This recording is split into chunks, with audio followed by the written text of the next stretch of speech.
ain't even part of the equation. Like, you know that you're gonna be successful. Once you finally reach that peak performance level, you're dialed in. There's nothing taking you out of that. No one can convince you that you aren't exactly where you're supposed to be at. When it comes to legalized bank robbing, I'm the best. I'm going long in this breaker here. I'll take that. Going long in the order block. Make sure to take a partial here. It's almost like it's random. Stop above the balanced price range. That's a breakaway gap. This fair value gap should stay open. It's a breakaway gap. This is a breakaway gap, but this fair value gap here will take us higher. And thank you very much. Just like clockwork.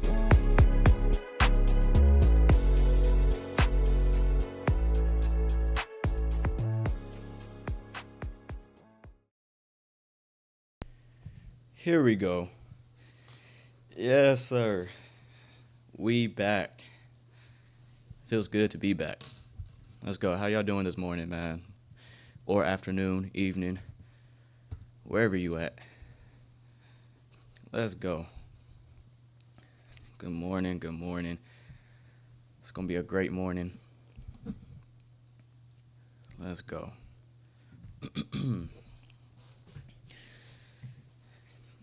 This is gonna be fun.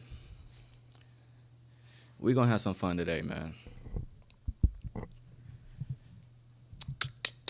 Let's see. Buenos dias. Let's go. South Africa, that's what's up. Dope intro, appreciate it. Good morning. Karatek, Jay, Bad Ace, Jaden, Isaac, George, Shinra, Elmer, 11, Olu, Fernando, GWP, Quadro, Marco. Let's go. I see y'all. Let's go, let's go. Caribbean, oh, let's go. Okay. Let's get it. Khalidi, if I'm saying that right. Khalidi. Sorry if I'm butchering that. Yassine, what's going on? Jesus, what's up? How do I say that? Majkhan? I'm not the best at pronouncing names. I apologize. Solomon, good morning. What's up, Francie? I see you. Anas. Mahai. Giga. San Francisco. Ooh, I want to go to San Francisco. That sounds real nice right now. Let's go. We're going to have some fun, man. We're going to get started in like 3 or 4 minutes. Let some people get in here. And we're going to talk about some price action. India, okay. Got people from everywhere. Let's go. Much love from me to you, Houston, Texas. South Africa. I got a lot of people from South Africa in the Discord and in the YouTube. That's pretty cool. Poland. I got some people in Poland in here too. Florida. That's what's up. Sweden. Okay, we got some people from Sweden. Morocco. Somebody else is from Morocco in the Discord. I forget. Germany. Let's go. SoCal. Ethiopia. Oh, that's what's up. That's different. Oh, 2 people from Ethiopia. Let's go. Texas. Shout out Texas. Southside. Kenya. DC. Bangladesh. This is so cool seeing where everybody's from. It's crazy. Trading is just so universal. Jersey. Regular Jersey. Okay. Mozambique. I don't even know how to pronounce that. Mozambique. Kakistan. Okay. Virginia, India, Jersey, Italy. We got some people from Italy in the Discord. I think, is that Shy from France? South Africa. What's up, Gunna? Jaden. We'll get started in like 2 minutes. India, Greece, Ethiopia. Another person from Ethiopia. Ethiopia popping. That's 3 already. We got Jordan from Ethiopia. We got best player.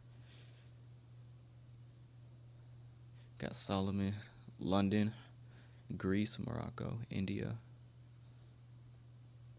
Man, I'm telling you, Jesse, this what's up. Mexico, Singapore, Madagascar. Okay, see, that's different.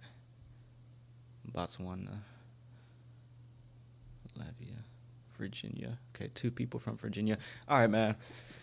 So, a couple of housekeeping things first before we start talking over price action. First, for full access members in the Discord, if you notice, I added the homework channel. Some of you guys already asked about it. That channel, I'm going to send out weekly homework assignments, all right? We're not playing around. We're trying to get better. So how it's going to go? Maybe once a week, maybe twice a week, depending on how busy the trading week is looking.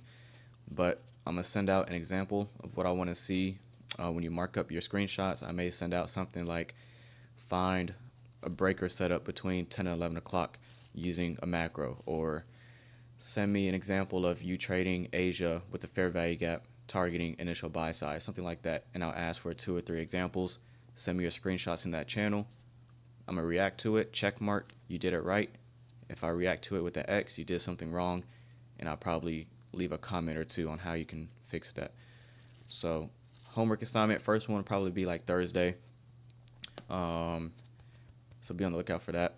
And then I'll also do it too. I'll send my screenshots and what I find. So we may test other markets. I may say find a silver bullet setup in the PM session for gold. And I need 3 examples of you going into your own charts, marking up what you see. Send that to me. And I'm going to check it. I'm going to grade it and give you some feedback. So there we go. What else? For anybody who's new here, this is a tape reading stream. Okay, I only live trade for full access paid members in the Discord.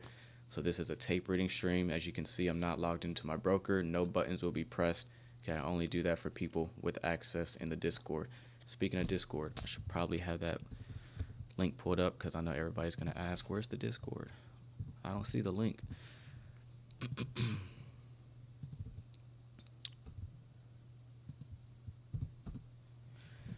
So only available for full access members. What else? There's something else I needed to talk about.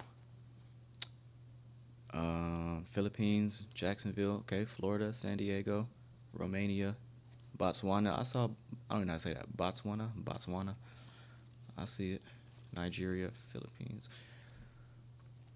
Man, there's one more thing. Reading where everybody's from. I forgot my train of thought.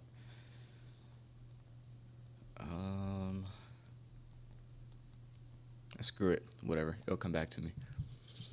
But as far as this trading week, it is non-farm payroll week. So this trading week for me is pretty slight.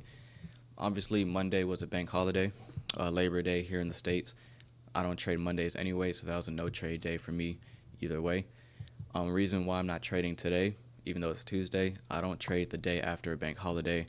From my experience, those markets can be a little bit harder to read, so I kind of treat the day after a bank holiday as I would a no-news Monday. All right, so not trading today. Wednesday, live trading. Thursday, I won't be trading as well because it's Thursday of NFP week. Okay, that's on my trading plan as well. I don't trade Thursday of non-farm payroll week. So Thursday, we'll probably do another tape reading stream like we're doing here. And then Friday, I'll be live trading as well. So only 2 live trading days for me this week, tomorrow and Friday. I'm going to try to make my 2%, 2.5% for the week and wrap it up. So it's about 9:40. We have 20 minutes until that 10 o'clock silver bullet hour. So let's start going over the higher time frame. Dollar index here. Okay, we're looking for this fair value gap the past few days. Wanted to see if dollar can trade up into that. So one thing that I'm kind of keeping in the back of my mind is so far, dollar showed an unwillingness to close past consequent encroachment. So if we draw this out like that, here's your fair value gap on the daily chart. Okay, Friday's candle closes right about consequent encroachment. Next day we open at consequent encroachment. Next day here we open, trade up to the high of it, trade back down. So past 3 days, unwilling to close past consequent encroachment. I'm noticing that. Now, if we were to close past midpoint or even close above the high and treat it as support, then I'll be looking for higher prices in dollar, seeing if we could trade up into the bearish order block and possibly these highs up here. But as long as we're staying beneath midpoint of the daily fair value gap, I'm more of a neutral bias, so not really trying to put together a strong bias as of right now. We're just coming off a holiday, so I'm gonna let the market show me what it wants to do, and then full access members, I'll send out the weekly forecast after today's trading before 9:30 tomorrow. Again, dollar index, we had equal highs here. Buy side, run up the buy side, trading to the high of the daily fair value gap. We have sell side underneath this low, fair value gap here. I'll be watching that. And that's pretty much all I care about for dollar. Like I said, I'm more neutral, just waiting for more information. All right, which is why I don't trade the day after a bank holiday. I like for the market to show me, what it wants to do. So before we hop to the indices, we're going to take a quick look at gold and Forex. All right, so gold daily chart looking bearish. That's what I like to see. Watching consequent encroachment of this wick as a potential draw on liquidity. And if we get animated below that, then I'll obviously be looking for the sell side underneath that low.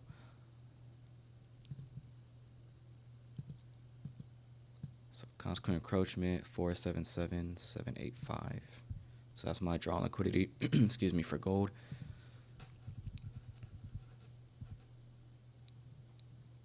So let me see.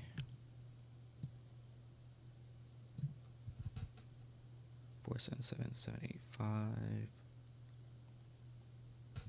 So right there. So that's consequent encroachment. Seeing if gold has some willingness to get down there. So that is your daily discount wick, consequent encroachment. All right, 15-minute chart. Looking pretty heavy, so pretty one directional. And then again, if we get really animated beneath that midpoint of that wick, then I'll be looking for the sell side. All right. So really no need to drop any lower than that. It's pretty clear where it's headed. Let's take a look at Forex. Euro dollar here. Okay. Closing past consequent encroachment of this fair value gap. To me, that's heaviness. This fair value gap up here for euro, left that open. So far, this fair value gap left that open, and we closed past consequent encroachment, nearly repricing all the way to the low of this BISC. So to me, that's signs of heavy order flow. 15-minute chart. Okay, we do have buy side up here, retracing, but longer term, I do favor lower prices on euro. All right, let's hop down to the indices. The Dow, the nasty Dow. I don't see how people trade the Dow, but we made new all-time highs last week, just clearing the buy side above this high.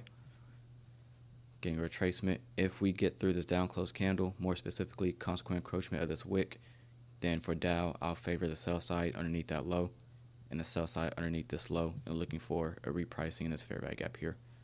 So I'm watching midpoint of this wick of this down close candle. All right. Equal lows here, sell side for Dow. High probability relative equal lows. This low here is higher than this low on the left, so they're relatively equal. And see if Dow wants to reach for that. Let's go to S&P. S&P has been trashed the past 2 weeks. We've been stuck in this consolidation for ES for quite some time, since what day is this? August 20th, and today is September 3rd. So about 2 weeks we've been stuck in this consolidation. I don't have a bias for S&P. I wanted to kind of displace out of this. We may get that on Friday with NFP, maybe sooner, but I don't really have any high hopes for S&P as of right now. Sell side underneath this low, but we have to get through this fair value gap first. If I can, there we go. So if we can get through consequent encroachment of this fair value gap, then I'm looking for the sell side here. And that may be too much of a stretch for today. All right. And last but not least, 945, the Nasdaq. All right, so I sent out in the Discord for those with access, okay, the weekly forecast. If you remember, we're looking for this fair value gap as our drawn liquidity. Our buy side objective was already reached. We left this fair value gap open. So I'm looking if we can get down here.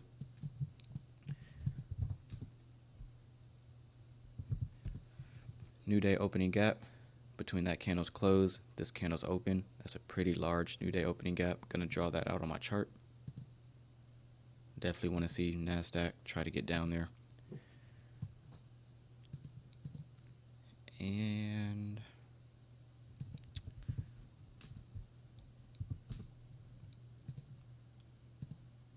we have consequent encroachment of this wick, wick on the daily chart or weekly chart. Sorry. So I'm gonna have that on my chart as well. I think that's the only levels I really care about on the higher time frame. So 67.50. So that is your weekly discount wick consequent encroachment right there. All right. So that's pretty much all I care about. If we can get below consequent encroachment of that wick, possibly treat it as resistance, reach down into our new day opening gap, that would be preferred, because remember, I'm looking for this fair value gap down here as a drawn liquidity longer term. Drop down to the 15-minute. All right, I like the sell side. Again, same thing with S&P. Relative equal lows. This low here is higher than this low, so that's high probability relative equal lows. So I'm going to mark out that sell side.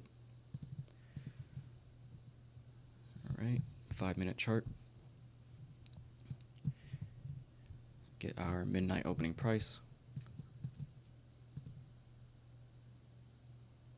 Same thing every single day.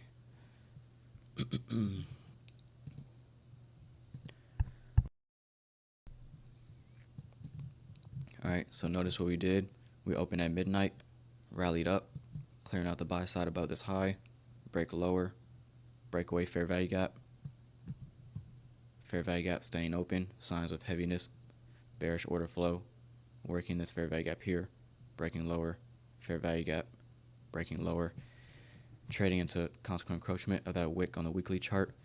And again, I'm watching to see if we can get below that, treat it as resistance. And we have sell side, equal lows, and then our new day opening gap from last Wednesday.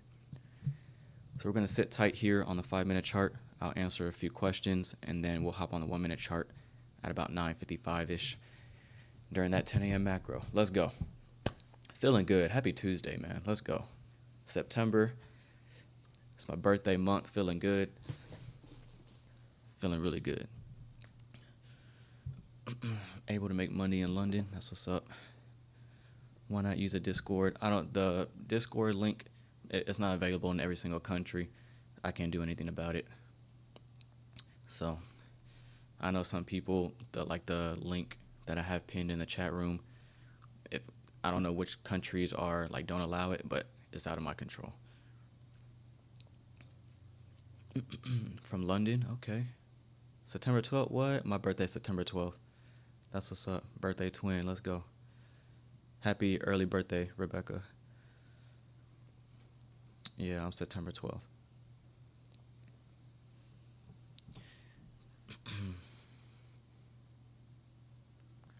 Replay the Nasdaq analysis. It's going to be saved. You can go back and watch it. Or I think you can just replay the live. I don't know if I had that feature turned off, but I think you can rewind. Appreciate it. Thank you. Since gold reached consequent encroachment. Dang, already? Let me see. Oh, it did. Okay, gold reached consequent encroachment of that wick on the daily chart. Now you just wait to see if there's anything in the price action that suggests we can aim for the sell side down here.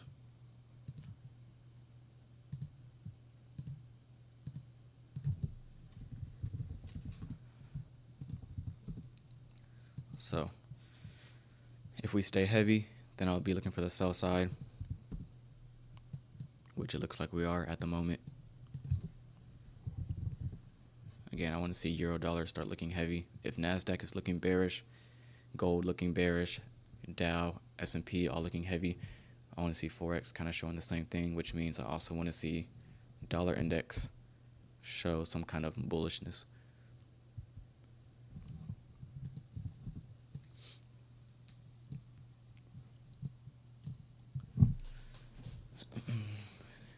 Thanks for the live, no problem.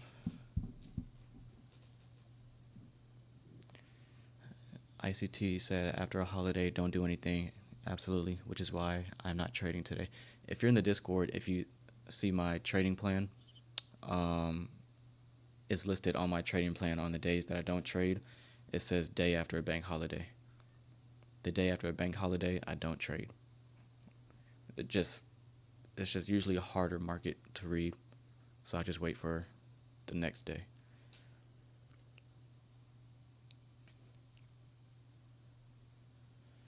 Happy birthday. Appreciate it. Appreciate it. Birthday vlog coming out in 2 weeks. I can't wait. I'm excited. What was your entry scenario? I don't see an entry. I don't trade on the 5-minute. Just wait. Oh, and we have high impact news at 10 o'clock. Let me double check to make sure. Yeah, we have high impact news, ISM manufacturing PMI at 10 o'clock. So expecting some volatility there.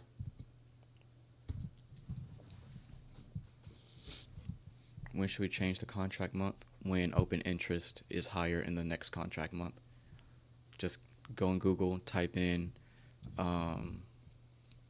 like Nasdaq open interest, and then go to the website. That's the CME group, and then it will show you like which contract month has more open interest, and that's the one you want to follow.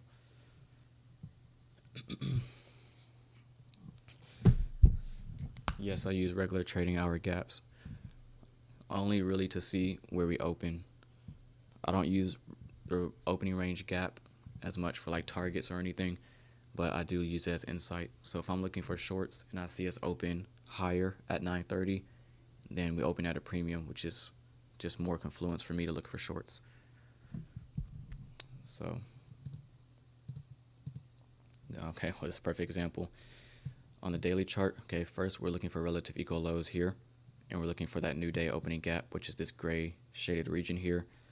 Okay, and we're looking for weekly consequent encroachment wick. So what do? We open down. Whenever we open down like this near our objectives, you don't want to see us trade back into the opening range gap. We gap lower, you want to see us stay heavy and then trade down. But assume we closed here and we opened here. If I'm already looking for sell side targets and discount targets down here and we gap higher, I'm definitely not looking for longs because we opened at a premium. We're above that midnight opening price. And remember, I'm bearish on the daily chart. So there's your sell side, high probability relative equal lows there. And now you watch to see, can we trade down to the new day opening gap? Now, if we do that, once we trade down to the new day opening gap, you wait. You wait for more insight. Do we want to take out sell side, trade down to the new day opening gap, and retrace and fill in some of this opening range gap? Or do we stay heavy, get beneath the new day opening gap, treat it as resistance, and maintain that bearish order flow? So that's my thought process right now.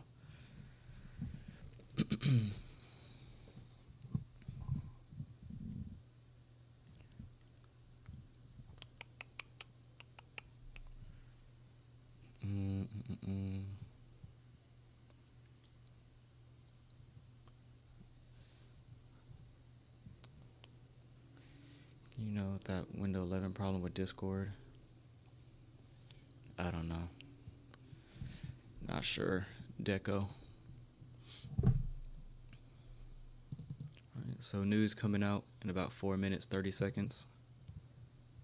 Looking around the board. Gold still looking really heavy. And let's see. Dow looking pretty heavy as well. Same thing with S&P. So I I like the market symmetry we're getting. I still want to see some sort of higher prices in dollar, but again, all of that can change with our 10 a.m. news driver. So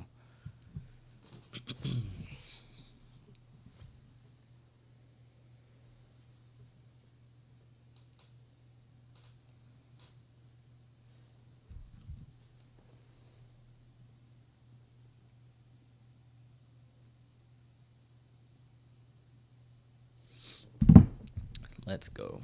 Man, I'm feeling good. I just love the first trading day of the week. I didn't trade yesterday. I didn't look at the charts yesterday. And that's another thing.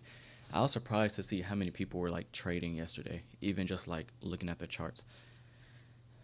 In my opinion, if you spent more than 30 minutes on the chart yesterday, you wasted your time. That's just my opinion. That's just my opinion. Even if you made money, like as traders, we don't get a lot of 3-day weekends. And like this industry can be stressful. Like it's a lot of numbers, it's high frequency, P&L, dollar signs, like it's a lot. And we don't get a lot of opportunities to have Saturday, Sunday, and Monday off, a nice, 3-day weekend. So for me, it's a 4-day weekend because I'm not trading Tuesday. So I was surprised to see how many people were posting charts. And, in my opinion, that was a day where you should just take some time with your family, friends, loved ones, and like enjoy the opportunity of having a 3-day weekend. Same thing with like when we get closer to holiday season near Thanksgiving and Christmas, like I'm not going to be active that much on the charts when we get to the holiday season. I'm spending time with my friends and family. So we got to be better with that, coming from a place of love. I know not everybody's in the States, so not everybody celebrates Labor Day. But even then, like the markets close early, at 1 o'clock. Just close your charts. Like my charts were closed all day yesterday. I didn't care what Nasdaq was doing. I didn't care where it went. I went bowling with some friends, hung out with some family, and now I feel rested. I feel energized, ready to go because I had a nice day away from the charts. You gotta take advantage of those 3-day weekends. You have to. All right, so news coming out in 2 minutes. Again, I still had that new day opening gap as a drawn liquidity. I'm looking at the dollar index, looking somewhat heavy, but again, things can change with our news driver. Trading back up into consequent encroachment of that wick on the weekly chart. See if that can offer any sort of resistance and take us lower into that new day opening gap.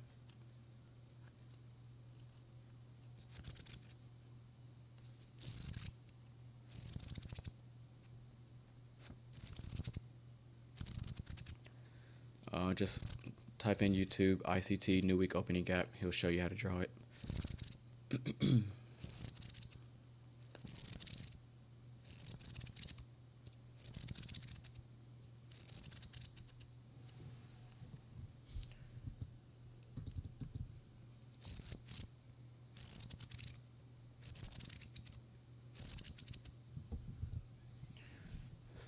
Oh no, these aren't cards. These aren't cards. It's just it's a stack of sticky notes. It's a stack of sticky notes. I don't have any playing cards. That's funny. I can't find my little fidget thing on my desk. I have like this little fidget toy thing. I don't know where I put it, so the next best thing I have is this stack of sticky notes. It's relaxing. Yeah, he does. He shuffles like cards, whatever. I want to get some like poker chips. All right. So 10 o'clock news driver, and see if we can get that new day opening gap. Dipping down beneath that sell side relative equal lows. Notice where the body stopped. Y'all remember what we said in the beginning of the live stream? I want to see us get below consequent encroachment of that wick on the weekly chart. Use it as resistance and take us where? Bingo. Right to that new day opening gap. So notice the bodies. We trade up, midpoint of that wick on the weekly chart. We close right here. 10 o'clock news comes out. Bang. So now this is when you sit still. Okay, we've already moved a lot overnight. Okay, lower. We've already reached a discount objective. So now this is when I sit still. And actually, let's drop down to the 1 minute chart since it's 10 o'clock. And now you just sit still, and what I'm watching for is, do we trade to the new day opening gap and reprice in, if you remember, the opening range gap. So this is where we close with Friday's trading, and this is where we open right there, Tuesday, okay, because Monday was a holiday, so they're not factoring in Monday's trading. So we have this close and that open. Now we hit 3 discount targets. Consequent encroachment of that wick on the weekly chart. We have relative equal lows here, and we trade down to a new day opening gap. So do we maintain heaviness, or do we reprice in some of this opening range? So this is an instance where I'll keep the opening range gap on my chart because we're in a deep discount, and look where we are in comparison to that midnight opening price. So right now we're at a deep discount. So just in case Nasdaq wants to retrace into this opening range, I'm going to have that level, just the low right there. Go back to electronic trading hours, and now this is when I'm just waiting for more insight. But one thing I am noticing is this buy side up here. It's just really smooth, like too smooth. And then if you want to implement the ICT 2024 model, Caleb's model, annotate 7 a.m. All right, the whole basis of that model is targeting relative equal highs and relative equal lows that form after 7 a.m. So we're not looking at any buy side over here. We're not looking at any buy side here. We're simply looking at where is it too clean, too smooth after 7 a.m. Well, if you think about it, we already did the dirty work here. Sell side underneath that low, taken out. Sell side underneath this low here, taken out. Sell side underneath this low here, taken out. Relative equal lows, taken out. Trading into the high of that new day opening gap. So we've already done a lot of damage, a lot of work down here. So look back no further than 7 a.m. Where is it too clean? My eyes jump immediately to these clean highs up here. It's just way too smooth. So if Nasdaq doesn't stay heavy, I'm looking at this up here, returning to that 930 opening price, which is your low of the opening range gap, and possibly the equal highs that formed after 7 a.m. So that's the 2024 Caleb's model. If I was trading, that's how I would view it. But let me look around. Let's see.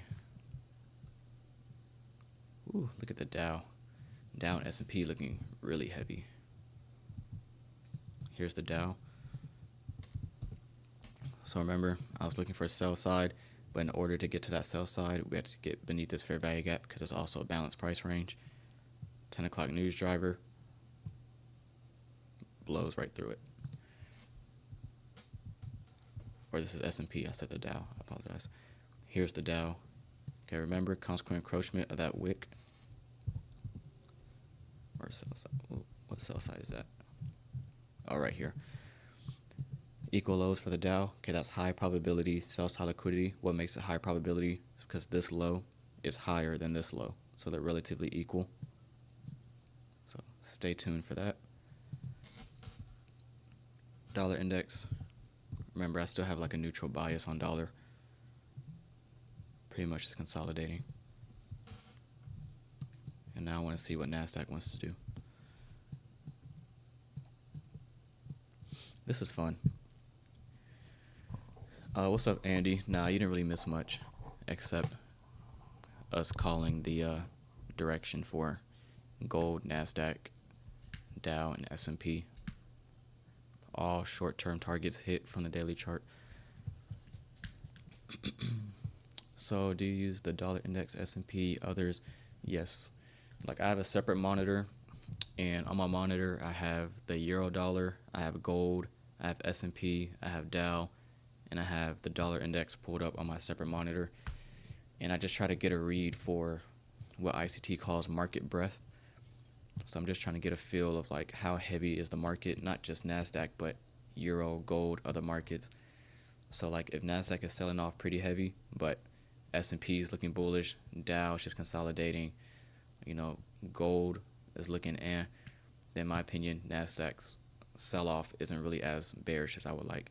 But if Nasdaq is dropping like crazy, and I take a look at Euro dollar and it's dropping, gold is dropping, S&P, Dow looking heavy, then I'm like, okay, I'm in a really bearish market. So I just use it, to get a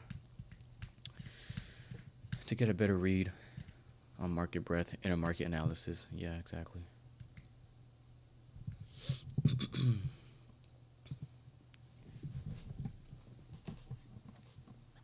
But again, I'm definitely watching these clean highs up here. If we don't get that in this morning session, this is something that I would like to look for during lunch or possibly that last hour of trading. But in my opinion, these highs are just way too clean. And we've already worked in a deep discount.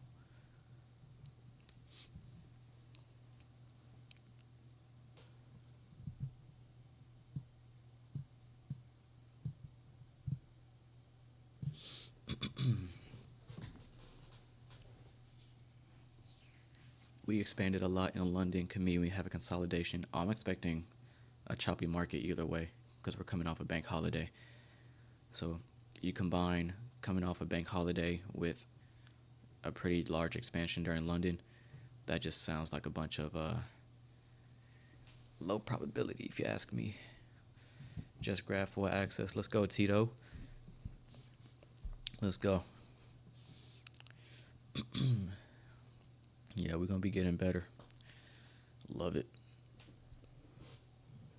But yeah, I know we get a lot of new people. Whenever I do tape reading streams on YouTube, I get random people who aren't in the Discord. So a reminder, I'm not trading today. I don't trade the day after a bank holiday. But once or twice a week, I'll do a free live stream, tape reading stream. But as far as actually pressing buttons, trading, and executing the markets live, pretty much what you see me do on my YouTube channel, that part is only for the full access members in the Discord. What's the bias? My bias was bearish, looking for relative equal lows and the new day opening gap that we're trading in. Now my bias is neutral because I'm waiting to see, do we want to continue lower or do we want to retrace and reprice in some of that opening range gap? So I was bearish, targets hit, now I'm neutral, waiting for more insight. What is the significance of new day opening gap? It's a magnet for price action. It acts as a magnet, so right here, like this is your new day opening gap. If we open down here or start trading down, what is it trading to? Yes, it's trading to consequent encroachment of that wick on the weekly chart. Yes, it's trading to sell side, but more specifically, how much farther can it go beneath the sell side to the new day opening gap? So it's like a magnet for price action, and it can be used as support and resistance intraday for your trades.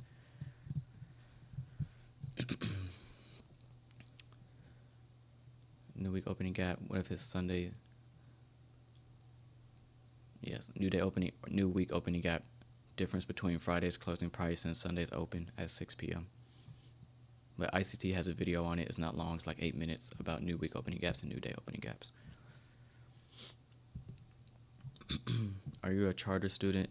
Analysis top. No, I'm not a charter student. I'm not. I just went through his the only thing I studied with, well, I just posted like how I studied ICT concepts and became profitable.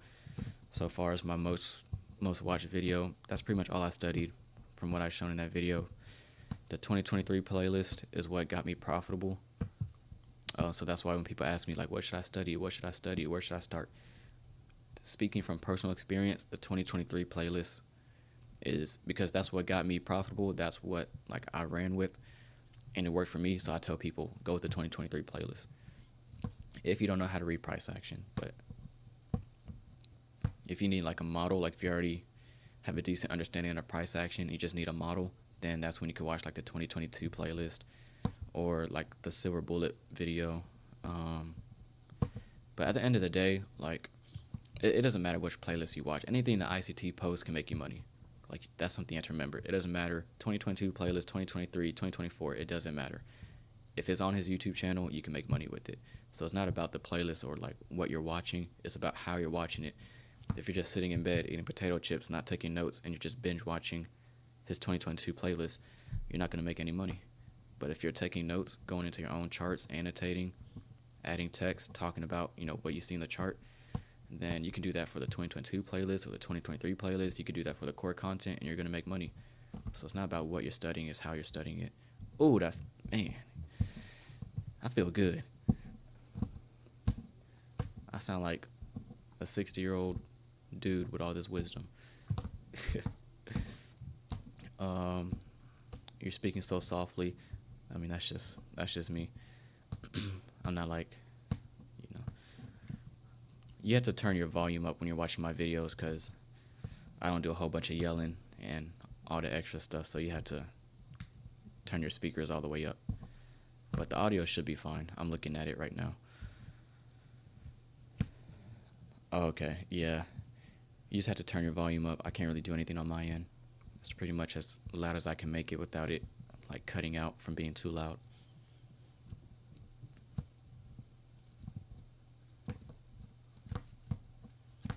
So Nasdaq just working near the high of that new day opening gap. Remember, at this point now, I have a neutral bias. I'm just waiting for more insight. Do we want to trade higher, or do we stay heavy and stay bearish? So if I was pressing the button today, if I was live trading at this point in time, I'm just sitting on my hands and I'm watching price action, trying to get a read for order flow. Price action is kind of bad, and I'm expecting trash price action. I'm definitely expecting trash price action. Normally Tuesdays I would definitely be trading. I love trading on Tuesdays because I don't trade Mondays, and Mondays price action would be behind us. The daily chart's a little bit more clear, so I love trading on Tuesdays, but we're coming off a bank holiday. That's a low probability condition. That's not just me saying that. That's coming from the words of Mr. Huddleston. So yeah. Notice where we're closing the bodies, the high of that new day opening gap.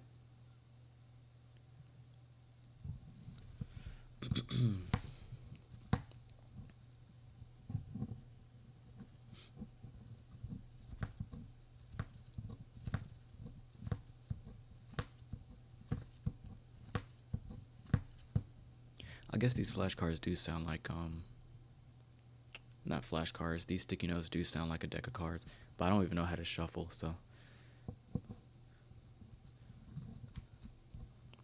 This is the next best thing.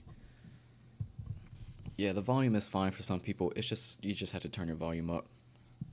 That's all. So looking at euro dollar, remember I try to get like a read for market analysis. Here's euro clearing out the buy side with our 10 a.m. news driver, looking pretty heavy. And then if you look at Nasdaq, looking pretty heavy as well. The S&P and the Dow just fell short of that sell side. Oh, never mind. Boom, there you go. Relative equal lows. And as far as gold, remember, if everything is looking bearish, excuse me, if everything is looking bearish, you want to see higher prices in dollar. Okay. Taking out the sell side, equal lows here. We sweep that, getting a little bit of displacement. Gold. Okay, still traded down to consequent encroachment of that wick on the daily chart. Remember I said if we stay heavy, then you have that sell side down here, but so far we just traded to midpoint of that wick. Kind of just hanging around. See the bodies, the work around that level.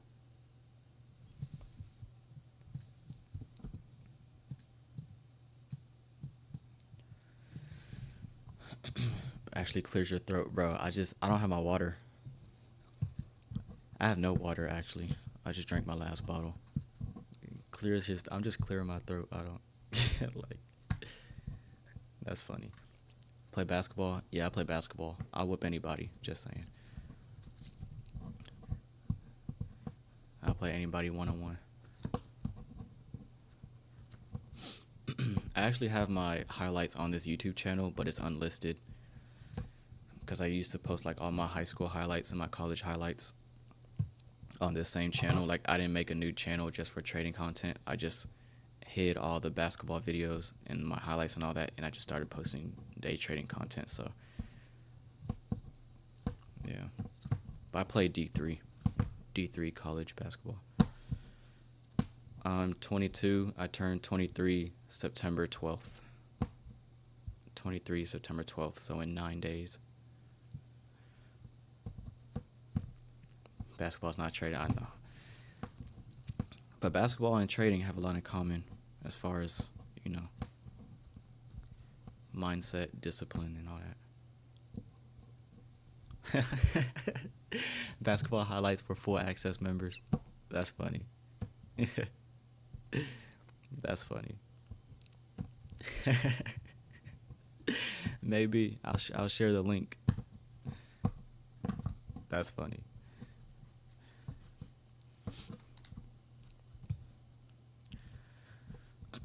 So this is an instance where a lot of people will be pointing out sell side objectives, and they'll ask me like, do you want to go short? Do you want to go short? In this instance, me personally, I would not feel comfortable going short, and here's the main reason why. We're in a deep discount, and we've already reached targets that I would like to see hit for the day. So notice where, I'll take this line off. We gap open. We haven't even traded into this opening range gap. So we gap lower, and we just start running away. Okay. This is like a magnet for price action eventually. Okay. We're not just going to leave this open forever. At some point in time, we will reprice in some of this opening range gap. We've already tagged sell side in all of our discount targets. So if you view the market from like a retail perspective, all right, the market opens at 9:30 and does what? Trades lower. So everybody and their mama, their auntie, the uncle, their sister, their nephew, everybody's chasing this going lower, and they're putting their stop losses where? Above this high, above this high, above this high. So they're trailing their stop losses down because they're chasing price going lower. We're way beneath that midnight opening price. I don't want to chase this lower with everybody else, because if I take a short, my stop loss is going to be where? Above a swing high. Well, if I'm putting my stop loss above a swing high, where's everybody else's stop loss going? Above the swing highs. So I don't want to be part of the group that's selling when we're already in a deep discount and we've already tagged our objectives on the downside. So can Nasdaq continue selling off for 500 handles? Absolutely. I don't care. I wouldn't be a part of that move. Me personally, I would feel more comfortable taking a setup going long, attacking people who chase this thing going lower after the open, and then seeing if I can get the opening range gap.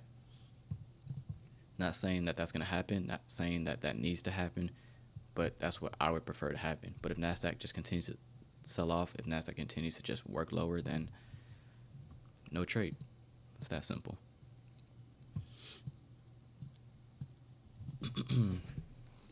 Do I mark the first fair value gap after 9:30? No. I know ICT introduced like the first fair value gap after 9:30, but I'm not comfortable implementing it in my trading yet, so I don't mess with it.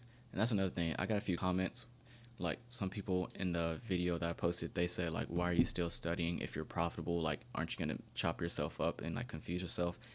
Like, I know my level of understanding and I know where my weaknesses are. So if ICT introduced something, for instance, that first fair value gap after 9:30, if he introduces something and I don't completely understand it, I'm not adding it to my trading. That's how I prevent myself from getting chopped up.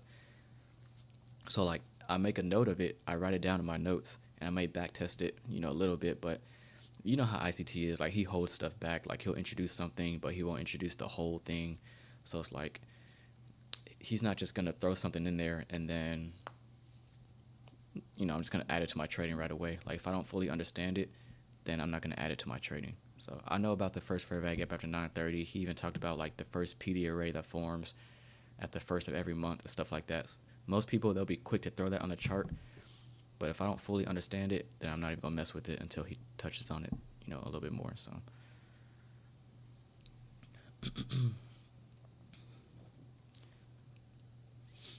so that's kind of how I just prevent myself from getting too caught up.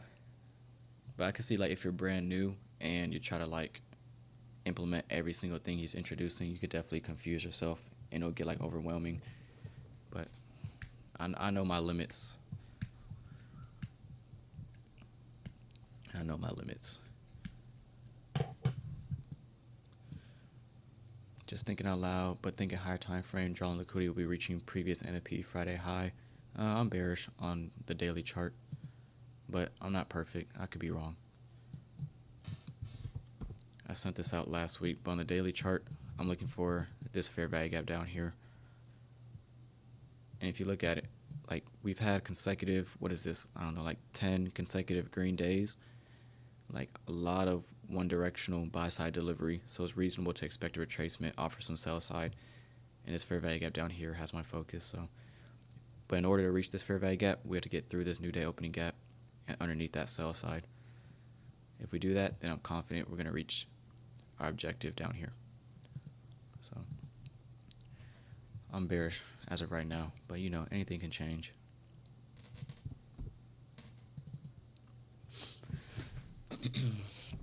Just caught lifetime access. Let's go.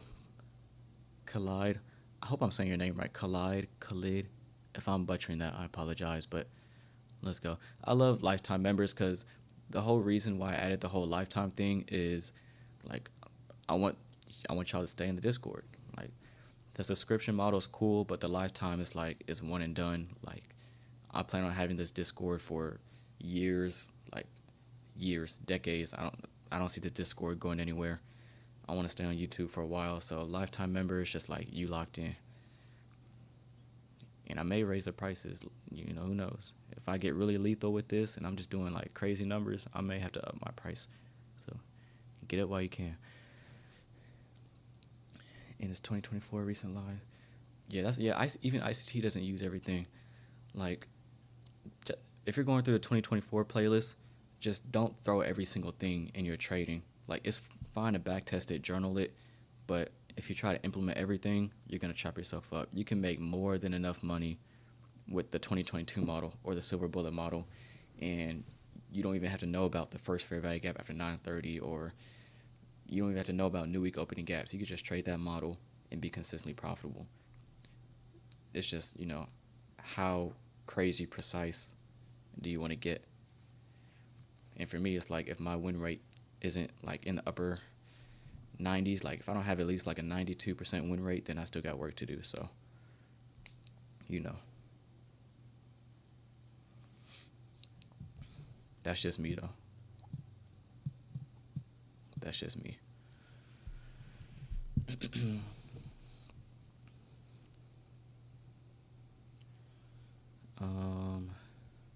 I don't know how y'all are going through the 2024 so fast.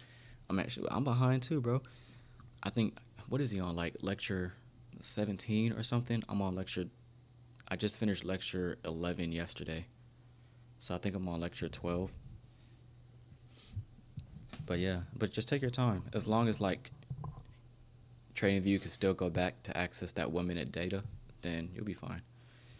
He even said like his son is getting frustrated because his son's not even caught up. Like, you know what I mean? That's why he said he's like trying to make them really no longer than an hour, because his son's getting frustrated because ICT is making these damn 4-hour lectures. Like, but yeah, I'm gonna take some more notes today too. The next lecture notes I'll probably share in the Discord. I think the last one I shared was like lecture 11 or 10. I'll probably share like lecture 14 or something like that. You actually think win rate is important? No, it's not important. Like, you can be consistently profitable with a 50% win rate if you have the right risk reward, obviously. But like, I'm trying to get the most out of this trading thing. So like, some people could have like a low win rate, high risk reward. Some people could have a high win rate with a low risk reward. Me, I want both. I want a high win rate with a high risk to reward. So that's what I'm working towards.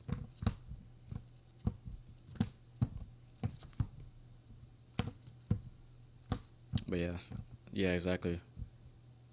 It's your mental game. Like handling losses. Like, I could care less about losses. I really don't care. There was obviously, like, we all go through phases where losses, like, we just can't take a loss. We revenge trade and all that. But at this point in my trading, like, if I lose, I just be laughing. Like, it's really not that serious. Or like when I enter a trade, I get stopped out one candle. I'd be like, damn, I was offside, wasn't I? I just laugh it off, close my chart, show up tomorrow. Like, I don't even think about revenge trading. Because I have like a longer term view. Like, one trade doesn't make my week. Like, I'm trading for, you know, the end of the week. I'm trying to finish the end of the week green. I'm trying to finish the month in the green. I'm trying to finish the quarter in the green. So one trade risking 0.5%, 1%, you can't trip over that.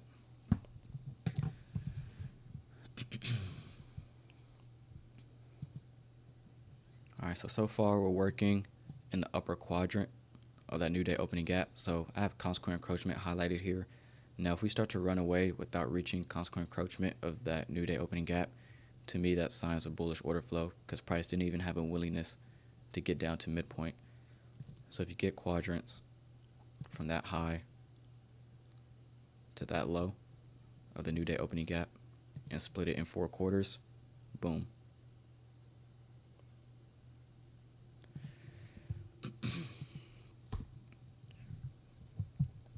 ICT yaps too much. Yeah, he does, but I mean, I always say, like, we're not in a position to complain because he's teaching for free and he's made millionaires and so many profitable traders.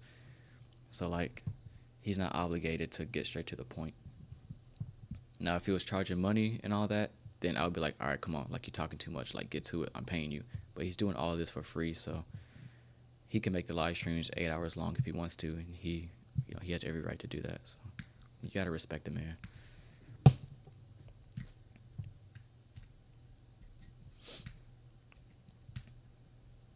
Exactly. Don't bite the hand that feeds you. Exactly. The new day opening gap is from Wednesday.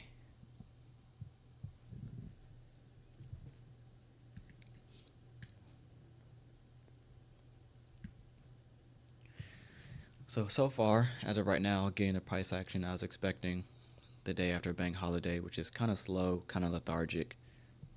Not a lot of range, not a lot of movement, kind of just staying in one spot, slowly just meandering around. But you can see this stuff coming based on the economic calendar, so it's no surprise.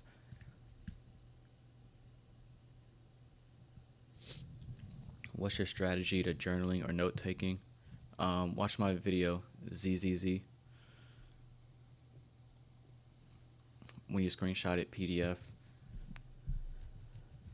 So when I take notes, like after I get off this live stream and answer some questions in the Discord and all that, after I get off of this, how I take notes is I have ICT's video playing on my big monitor, and I have my own Nasdaq chart pulled up on my laptop, and I go back to the date and time that ICT is teaching, and then I annotate my chart just like his. I'm typing using the text in TradingView, and I'm handwriting my notes, and that's pretty much it. I'll save the screenshots. Like, I'll just go to TradingView here, hit the little download button, save the screenshot, and then I'll make a folder titled like Lecture 12, August 20th, 2024, or something like that.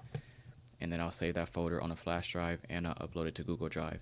So that way, if I don't have my laptop with me, if I don't have my flash drive with me, like, I can have my phone and I have my notes from my phone because I have Google Drive on my phone. So I have like a whole bunch of notes. I have physical notes, and I take pictures of my notes on my like my handwritten notes. I take pictures of that, and that's also uploaded inside of that folder. So I got flash drive, I got my laptop, and I have Google Drives. So I have notes everywhere. You have to email ICT, tell them to take a break. Not for real. You sound like you're trying to go in ICT's head. I just need 60% of his knowledge. I want 100%. But I mean, it's just gotta like trading. Like, that's really it. Like, if I wasn't passionate about it, I wouldn't be able to take as much notes as I do. But like, I love trading. I love taking notes. Like, it's therapeutic. You know what I mean? And I'm like really fascinated with just like, I want to be crazy precise, like crazy profitable. Like I said, I want my win rate to be like in the 90s, like 92%, 93% win rate, while keeping my losses really small. But obviously you don't have to be that crazy with it. You could just trade the silver bullet model and be done with it. But it's like, you know what I mean? He's coming out and he's still teaching. I'm only 22 years old. Shoot, by the time I'm 25 at this pace, like, I just, I have high standards for myself. So I'm just going to keep going, see where it takes me. And so far, it's been doing me well. Like, I've only been studying ICT since August, or not August, since January of last year. January 2023 is when I started taking notes and studying ICT. So we're in September. It's been a year and 9 months. So, shoot, you give me another year and 9 months, I feel like I'll be twice as better than I already am.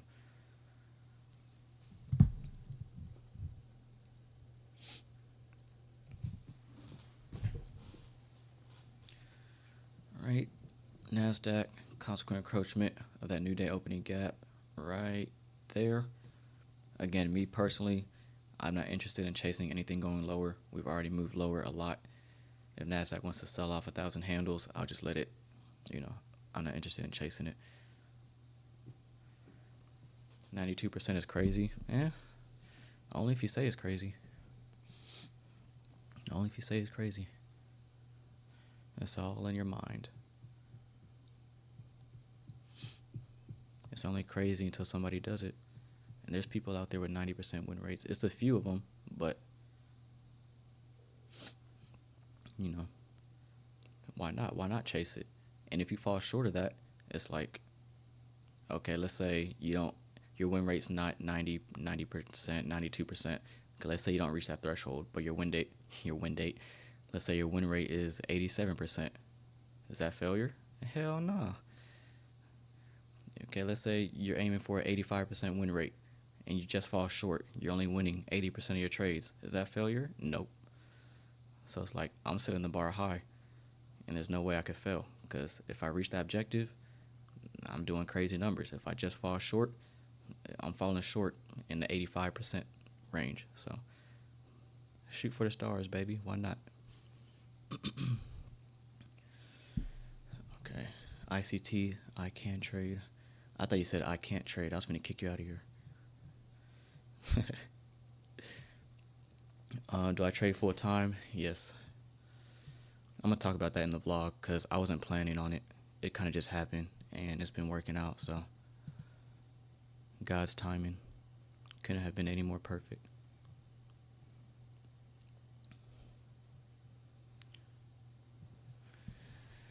If I was 50% win rate and profitable, then I would be rich with a 90%.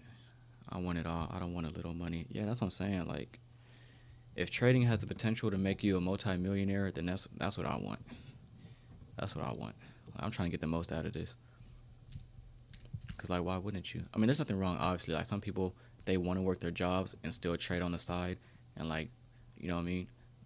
You can have trading, pay your bills, and then your job, like, you keep 100% of that paycheck. Like, that's you winning. But me, it's like, nah, I want commas when it comes to this. I want commas.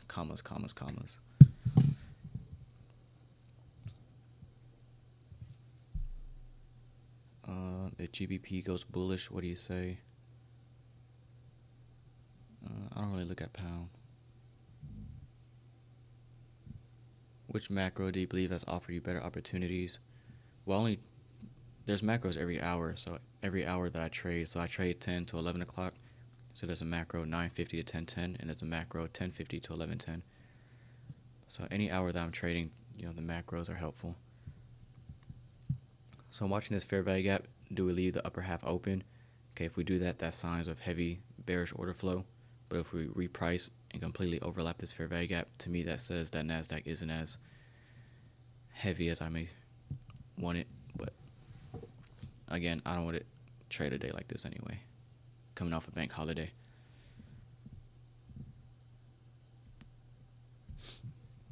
Why do my chart looks different? I don't know.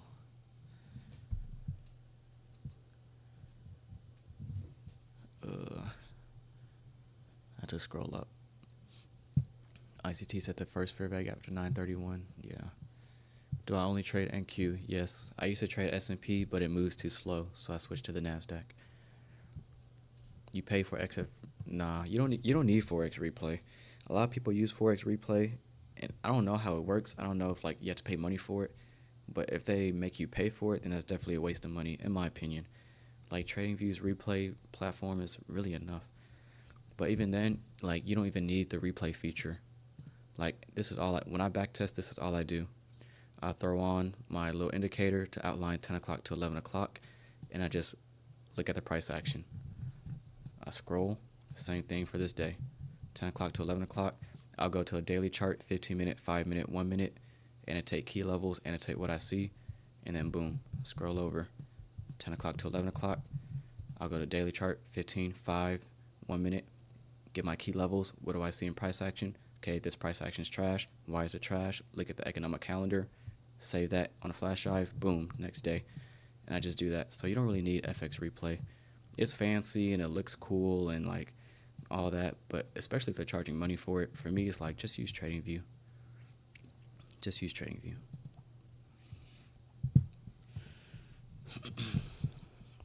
It's really that simple.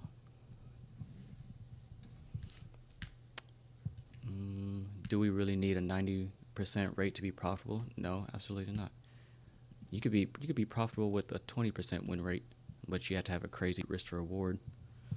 But who wants to only win 20% of the time? But no, you don't need a 90% win rate. You don't need a win rate close to that to be profitable. That's just what I'm reaching for.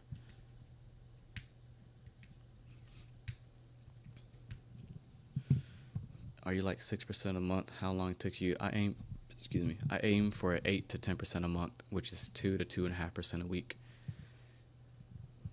So I hit that pretty consistently. That 8% I hit pretty consistently. Sometimes I'll fall short at 10%. Like I'll make like 8% or like 8.5%, 9%. But on the low end, I try to aim for 8% a month. If I make 10% a month, then I'm content. I'm not looking to trade anymore.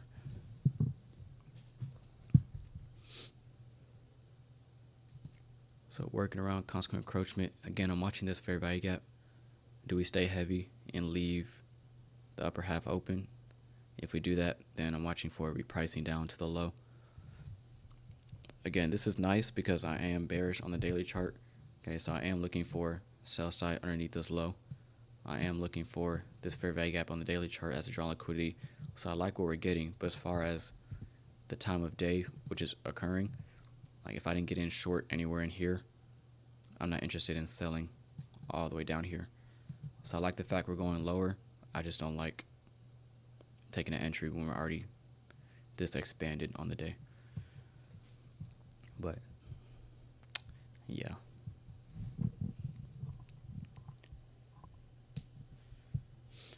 Your note-taking videos, how I found you. As one of gray hair IC trades, also tries to help others. Want to say content's gold. Appreciate that, Timothy. Appreciate it. We need more genuine traders in the community. It's too much toxicity out there. It's too much toxicity. Like so many people, like, and I always say that's why my thumbnails are boring. Like, could I make a nice attention-grabbing thumbnail with dollar signs and half-naked women in my thumbnails, and I'm flexing money and $100 bills in my thumbnails? Could I do that? Absolutely. But I don't want to attract that kind of audience. You know, can I make more ad revenue with those thumbnails? Can I get more subscribers, more views, higher view count? Absolutely. But my main focus is trading and building the skill set. I could really care less about, you know, the subscriber count and all that. And plus, if people are coming to my videos because they're attracted to dollar signs and just like clickbait, basically, like I don't want that audience. Like, they could stay over there. But people who actually want to learn and who actually want to join the Discord to get better, like that's the group I want to build. And that's why I feel like we have the most like untoxic Discord. Like, there's no toxicity in our server, and if there is, I kick them out. So, like the vlogs, I'm not flexing dollar signs in the vlogs. I'm not selling a lifestyle Lamborghini. I can't even afford a Lamborghini. I'm just documenting. Like, it's 2024. People don't fall for the clickbait and the, well, they do, but it's like, I just want to trade, bro. Do you delete all the things you draw on your chart? Yeah. after I'm assuming maybe you're talking about the notes. If you're talking about like my ICT notes, after I finish each lecture, I'll delete my screenshots. But I start each trading session with a fresh screen. So like when I show up to trade the morning session, my charts are empty, and then I'll do what you saw earlier in the stream, which is the top-down analysis. And the same thing for the PM session. When I trade the PM session, I clear off my charts, and I do the same thing, top-down analysis. If I'm trading the lunch hour, same thing, I clear off my charts. That's just how I like to do it, because it's kind of like a reset. Who is spamming? Oh my god. Don't spam. Why can't I join your Discord? It may be your country. If that link that's pinned in the chat room doesn't let you join, it's probably like WAP, which is the website that I use. I don't think they're allowed in every single country, so I don't know. Some people told me like using a VPN works. I don't know much about it, but it's out of my control. I could give you a direct link, but like it's only for general access. If you want full access, the only way to get that is through the WAP link. Be a trader, not an influencer. Exactly. Mshi, appreciate it. I'm doing well. Thank you. Hope you're doing good yourself. How do you feel about TJR? I don't know who that is. I don't keep up with the trading community like that. I have like 2 live streamers that I watch, and they're small channels that people probably don't know about. But I don't keep up with I just stay in my lane, you know, mind my business. Alright, so Nasdaq just slowly dropping, working, consequent encroachment of that new day opening gap. Okay, bearish order flow, leaving majority of this fair value gap open. That's signs of heaviness. Now, see if we can reprice to low that new day opening gap, which is likely. And then, same thing with the other markets. If Nasdaq gets really animated, then I'll get quadrants on this wick. So we have the upper quadrant, 25%, consequent encroachment, lower quadrant, 75%, and then the low, which is sell side liquidity, if we get really excited to the downside. And then again, I'm looking for this down here longer term. So let's go ahead and put that on our charts.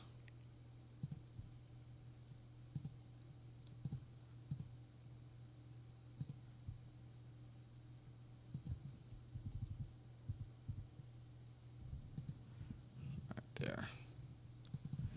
So this is your daily discount wick, 25%. And again, if I was live trading today, I wouldn't be interested in taking anything short. That's just me. 2 things we don't chase in price action. Oh, I said that wrong. 2 things we don't chase is price and women. Consequent encroachment. All right. What would you say is your win rate? I don't know. I don't track win rate. I mean, I take all my trades in live stream. I don't know. If I had to throw a number on it, I'll probably say like maybe 70. That sounds about right.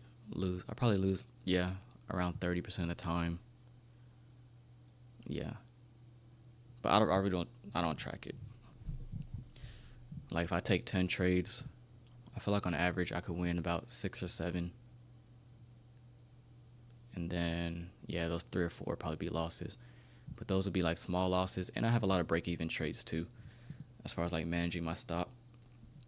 So I don't know if break-even trades don't count as losses. But if I had to throw a number on it, I'd probably say 65 to 70. That's just me though. Just a ballpark.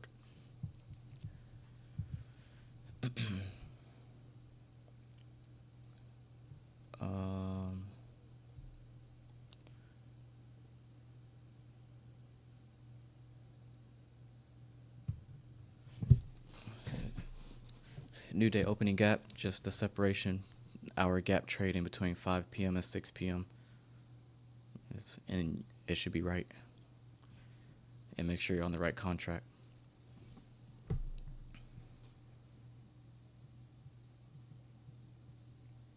Am I on the September contract?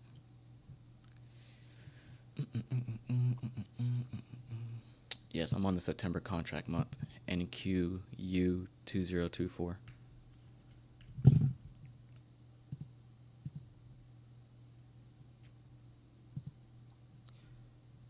So just looking at this price action, again, I only trade between 10 o'clock and 11 o'clock. There's nothing I will feel comfortable trading this anyway. I mean, yeah, nah. After we tag sell side, after we trade down into the new day opening gap, I'm not interested in shorting. Waiting for more information, retrace, order block. I'm not interested. I'm definitely not interested in selling this low. So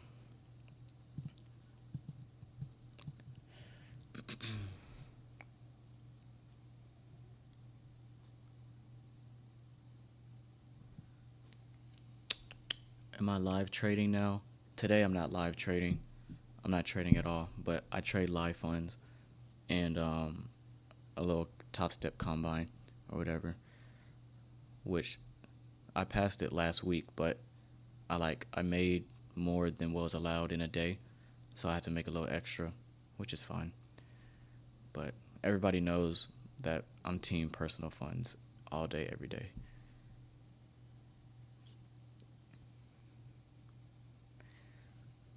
So there is the upper quadrant of that wick on the daily chart. And this is consequent encroachment.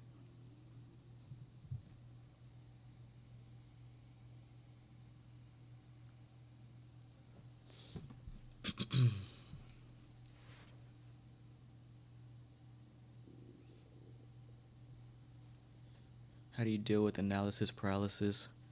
Yeah, you have to focus on one thing first.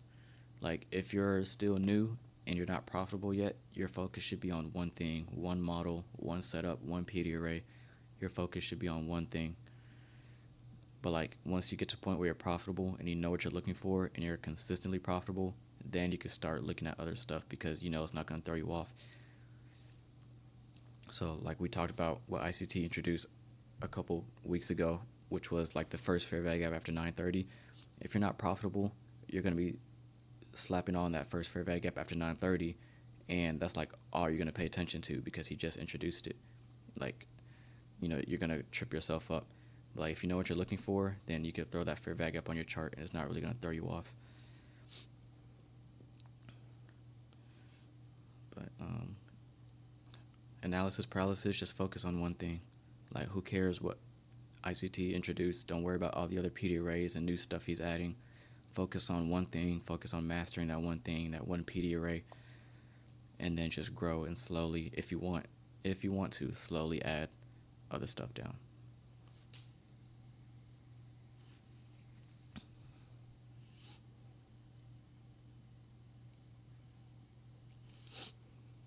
Yeah, Nasdaq's looking really heavy, which is good.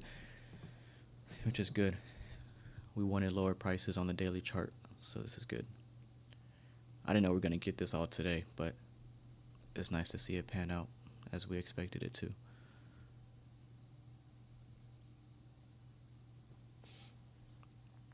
If I missed your questions, just ask me in Discord. I answer all questions in Discord, but the YouTube chat, it moves too fast when I'm reading price action. All right, Nasdaq's looking really heavy. We may hit that sell side today, which is nice. So I'm going to put the other quadrants on here. And there's your consequent encroachment of the wick. Now you get this here.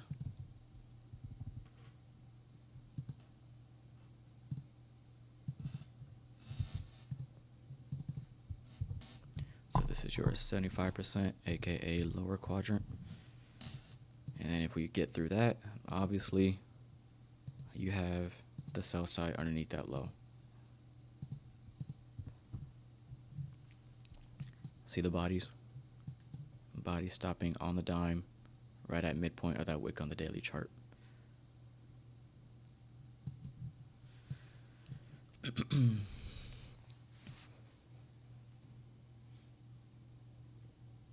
I want to ask about your trade frequency, trade per month. Sometimes I took 2 less, like 5. There's nothing wrong with 5 trades a month. There's nothing wrong with 5 trades a month. That's a good trade frequency. Most times, so I take maybe like, it depends, because I only aim for 1 trade a week. Why are we bearish? Because the daily chart, looking for lower prices on the daily. But I aim for 1 good trade a week. I don't trade Mondays, so by Tuesday, I'm aiming for 1 good trade, and I want to finish my week on Tuesday. So again, I aim for 2 to 2.5% a week. I'm not trading Monday. Tuesday, if I hit 2%, I'm done trading for the week on that 1 trade. And then that's it. So me personally, I want to take 4 trades a month, because that means I went 4-0. 4 trades a month, 4-0, I just made 8 to 10% a month, just like that. So you want to lower your trade frequency. I don't want to trade every day. I want to have the skill set to where I can go in and trade every day, every session, every time frame. Like, I want that skill set, but I want to have like the peace of mind knowing that, yeah, I could take 1 good trade a week and I'll be straight. But if I need to, I could go in there and pull out money whenever I want. That's what I'm working towards. But yeah, no. But on average, I probably take around like 2 to 4 live trades a week, and maybe you multiply that by 4, so like 8 to 12 live trades a month. But again, I'm trying to be like 1 and done for the week. What's my loss limit for the week? I don't really have a loss limit. I just cut my risk. If I lose like 2 trades in a row, I'll cut my risk in half and just do the same thing I've been doing. How long did it take you to enter profitability? A year and 9 months. Well, no, that's not true. I've been trading ICT concepts for a year and 9 months, but I was profitable since like last year around September, October. Because I remember I was going through the 2023 ICT mentorship, and I started when he started, which was like in January, and I was just following along throughout the entirety of the year. And then once I got to like September, October, I was like, yeah, I think I pretty much got it now. Like, I don't need the rest of his content. I still took notes on it anyway, because like I just like taking notes. But once I heard about September, I was like, yeah, I'm straight now. I got it on my own. So again, look at the bodies, respecting constant encroachment of that wick on the daily chart. Just working around that level. So you want to watch and see, do you have the willingness to trade down to 75%? And then eventually that sell side. On a platform like Top Step, you need 5 trading days for a payout. Exactly, which is why I don't like prop firms. I hate prop firms. I don't like them. It's a good resource if you don't have other streams of income, but I don't know. I just don't like rules. I don't like rules. I don't like having a prop firm. Is like, it's almost like having an employer, because you have people watching over your shoulder. If you break a rule, can't do that. Give me your account. Up, you lost 2% in a day. I'm closing your account. Can't do that. It's like, that's just, no. I'd rather trade a small account and make less, but I'm on my own terms. I could withdraw whenever I want. I'd rather do that than be with a prop firm and have to deal with all the rules. And then I'm hearing more and more stories every day about people not getting payouts. They can't log into the dashboard. You know, traders, they're supposed to get a payout, but they introduce a new rule, so now they don't get their payout. So it's like, there's so much stress that comes with prop firms. I'd rather make less on my personal account and just grow it that way, instead of dealing with all that extra. Signed up for the monthly Discord. That's what's up. On my personal account, I risk 1 to 2% a trade. 1 to 2%. Am I full time? Yes. Oh, Andy, best believe I'm talking about prop firms. I'm next vlog, it's gonna be like half vlog, half yap session. Like, I got a lot of, man, what? I got so much to talk about. That vlog is gonna be like an hour long. That vlog is gonna be, it's gonna be good though. I'm so excited. Like, I already booked the hotel. Like, I can't wait. It's so nice too, bro. Like, oh my god. It's my favorite hotel in Austin. Like, it's gonna be a movie. I only got it for 1 night, but if it's a vibe, bro, I'm asking for another night. I just gotta see. Yeah, it's gonna be a day in a life vlog. It's coming out in 2 weeks. What broke? I use TradeStation.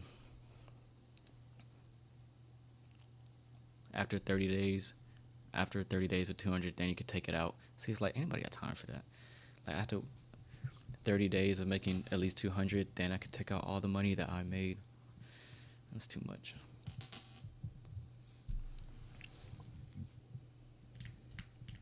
But I mean, while it's here, I'll take advantage of it. The daily discount wick, your daily chart, that wick, that's the midpoint, that's the upper quadrant, lower quadrant, and then sell side underneath that low.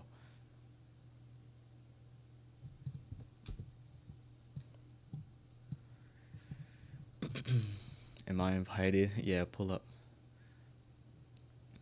It's so nice, bro. It's like, it's my favorite spot in Austin. I love Austin, Texas. That's my city, but it's not my city. It's so nice. So we're in that macro 1050 to 1110. This is when you can expect a short-term high to be taken out or some kind of run on buy stops before going lower. I'm looking at the Dow. The Dow is just looking nasty. It's been moving, it's been moving pretty much sideways since we tagged that sell side that we outlined in the beginning of the stream. It's been just sideways price action. S&P slowly working its way lower. Same thing with the Nasdaq.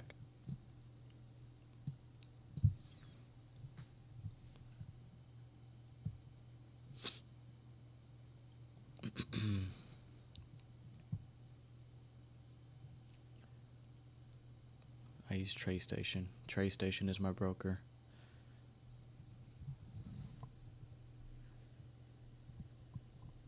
They make you pay for membership to trade, pay for trading view access. Yeah, that's too much. Prop firms are cool. There's nothing wrong with them.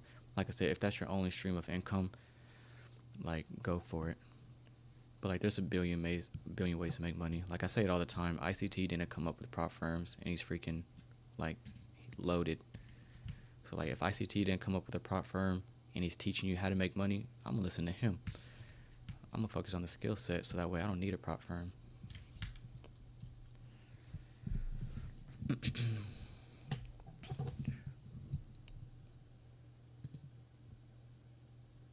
I'm not picking a reversal. I'm not expecting a reversal. But this macro normally runs out a short-term high before going lower. 1050 to 1110. Yeah, I was thinking about moving to Austin too. I just love Austin. It's so nice. Like, I be riding around scooters in the city. Like, I'm such a kid, but I just love Austin. Like,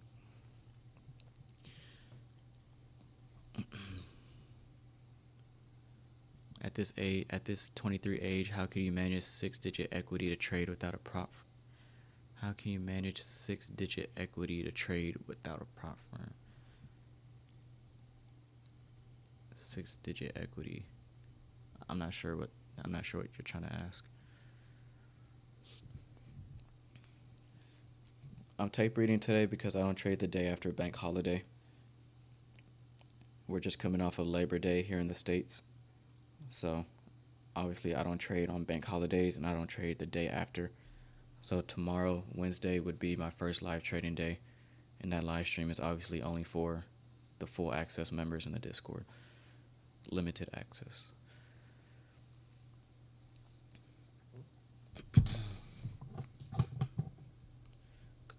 Colorado. Okay, see, that's another, like, I love Colorado. My parents actually went to Colorado, and they were sending me pictures and videos. Oh my God, beautiful, beautiful. And I love the cold. Texas is too hot. I hate it. The summertime, it sucks. And I sweat easy, so it's like I'm always changing shirts. I got like 8 bottles of deodorant. Like, it's so hot over here, bro. It's crazy. The summer, like, it's like 115. It's ridiculous. But Colorado's so beautiful, and I feel like that's more my personality. Like, I love nature, mountains. Like, I love snow. I prefer the cold over hot any day. Colorado's definitely like a spot. If there's anywhere I move outside the state, it would definitely be Colorado. Absolutely. All right, so we just reached that lower quadrant of the wick on the daily chart. Now just following, see if we want to take out that sell side on the daily chart. Pretty much, there's really nothing to talk about in price action. We're just going down. Like, I can't really. 8 bottles, yeah. I don't use all like 8 bottles, but like I just love like smell goods. Like I have a bunch of cologne. Like I have like 10, 12 different bottles of body wash. I just like smelling good. Do I have a 6-figure account? No, 5. I have a 5-figure account. Personal funds. The goal is to be at 6 figures by the end of next year. And then a millionaire by 30.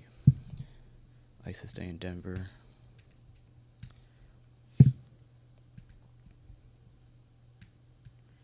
All right, so here's that macro.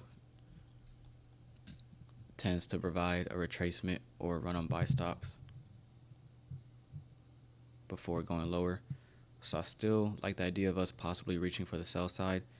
If you notice these highs here, it's probably cleaner like a seconds chart, but this right here is buy side liquidity. We have this high here, this high here, this high here. So 11 o'clock does what? It usually takes out a short-term high before continuing in the other direction. Okay, that's a classic function during the macro. So I'm watching to see, after running out these highs, do we stay heavy and tag the sell side on the daily chart, or are we getting a potential reversal? But this is a classic signature that I love to see in price action. We're entering that 1050 to 1110 window.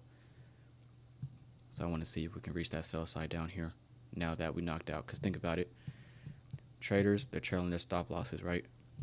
Trailing their stop loss here, trailing their stop loss here, trailing their stop here, here, trailing their stop here, trailing their stop here until we get to 1050, 1110. What do? We knock them out, take out the buy stops. Now, in my eyes, the stage is set to continue lower into the sell side. That's best case scenario. That's what I would like to see now that we knocked out the buy stops above these highs. So I'm watching to see, like this fair value gap here. I want to see if we can get through that. I don't want that right now to offer support. I want to see us completely overlap that fair value gap and get to the sell side. Okay, that's just kind of how I internalize it.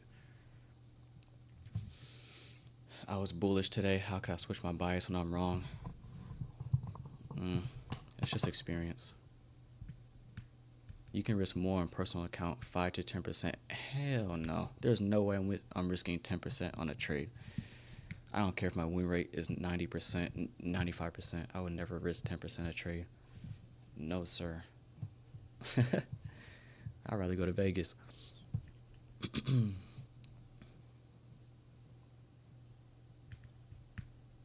That's crazy. Like 2% is the highest I'll risk. 2% is the highest.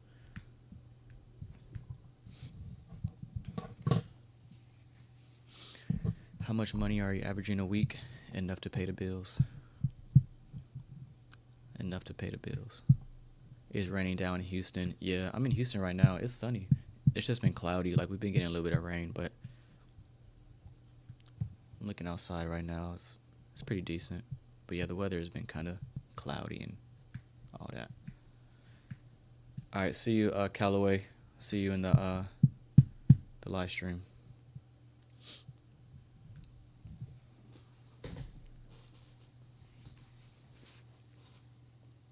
I'll stay on for a little bit longer.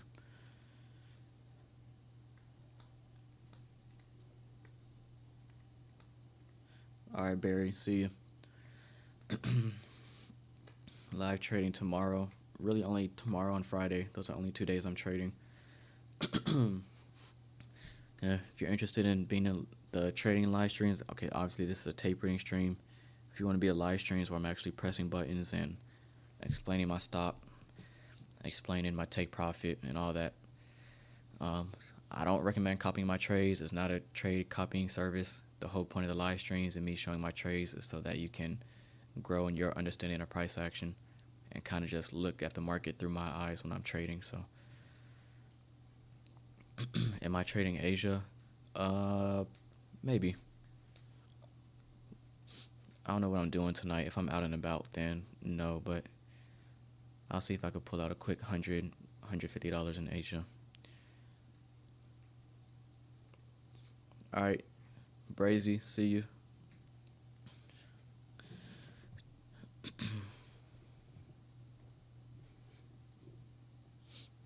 Love your channel. Been working on Power 3 model. That's what's up. Yeah, Power 3 is really, like, we just formed Power 3 right now, and it's 10 o'clock hour.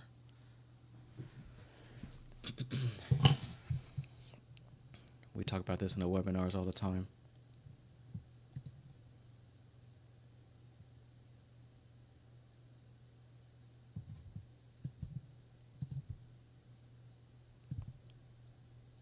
Actually, we just covered this in Saturday's webinar.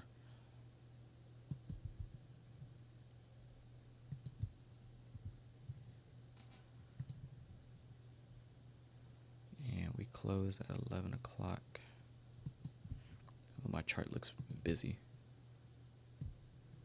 So I'm going to stay on for a few more minutes. I just want to see if we want to reach that daily sell side,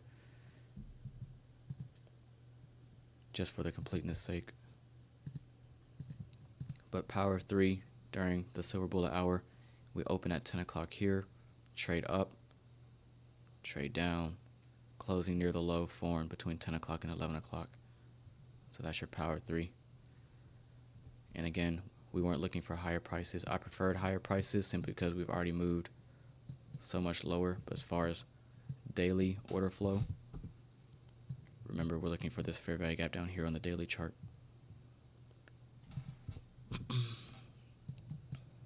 And that's your Power 3.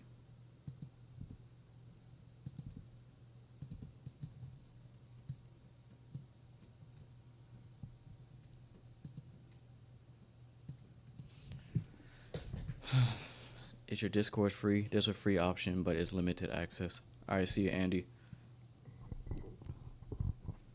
Yeah, there's free access in the Discord with the chat room and like a few other things, but it doesn't include the daily live streams and all that. How are you able to grasp enough to be profitable after 2023 mentorship? Just a lot of notes, deep notes. A lot of notes, handwritten notes, screenshots, a lot of back testing.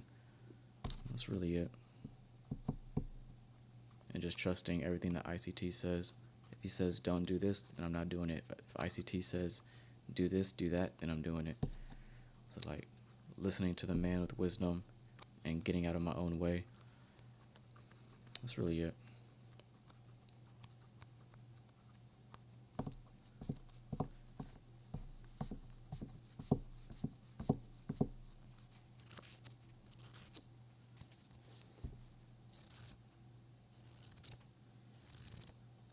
Oh, my fault. I forgot. Somebody's asking a question about FOMO. Where's it at? Have you experienced FOMO in your past? Absolutely. Yeah, I'm human. Absolutely, I have. Beside over leveraging, over trading, I'm starting to handle better. I mean, it's just a phase. FOMO and all that is just a phase. But like, it's up to you to get out of that phase. Because eventually, like what happened with me, I just got tired of losing. And I got tired of making mistakes that were like caused by me. It's like I'll lose a trade and it'll be because like I was undisciplined. Like fear of missing out, I would chase price moves, which is why two things we don't chase is price and women. So it's like I would chase price moves and I'll get burned. I know that's not what I should do, but because of FOMO and emotions and greed, I want to get in there. You know, you do that one too many times, and then you're just like, you know what? Like, this is hurting me. And then once you realize, like, the more time you spend not being disciplined, the more time you spend gambling and all that, you're wasting your time. So, like, we don't have time to waste. So I was like, you know what? I was just like, man, I got to get out of my own way. Like, FOMO, greed, or, like, if I make 2% a week on a Tuesday, instead of telling myself, man, I still got Wednesday, Thursday, Friday to trade, I can make some more money. I can finish the week 4%, 5%. Like, no. Like, stop. Just stop. Tape read the rest. Like, I wasn't always this way. Like, I would be trading, like, every single day. Like, 3, 4, 5, 6, 7 trades a day. But now it's just like, if I don't see what I like in price action, I don't care what anybody says. I don't care who's short, who long, who made money, who didn't make money. If I don't like what I see in price, I'm not touching it. And so far, it's been doing me pretty well. So, but trading is definitely. And somebody asked a question I asked for like a Q&A for the vlog in a couple of weeks. I asked for questions in the Discord. Somebody asked like, how has trading shaped your personality? Man, that's such a real question. Like, trading, it's made me more patient. Like, trading will humble you. It's made me patient. It's made me more disciplined. It forced me to be disciplined. Because if you're not, then it's going to blow your head off. Appreciate that, Mike. 8 years in, still trying to get it. Hey, keep at it. Keep at it.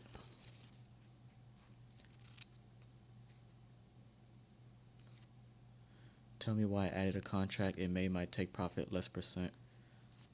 Probably because you're taking on more risk when you add a contract.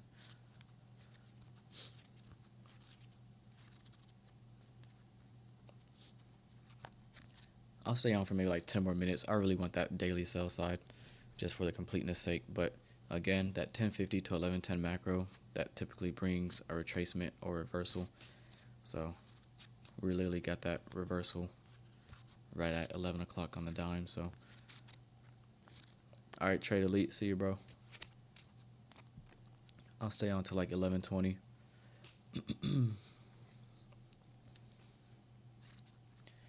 I'm looking at dollar index. Where's it at? Dollar index showing a little bit of strength. Nasdaq, Dow, S&P retracing, which is reasonable. It's a key macro in the day.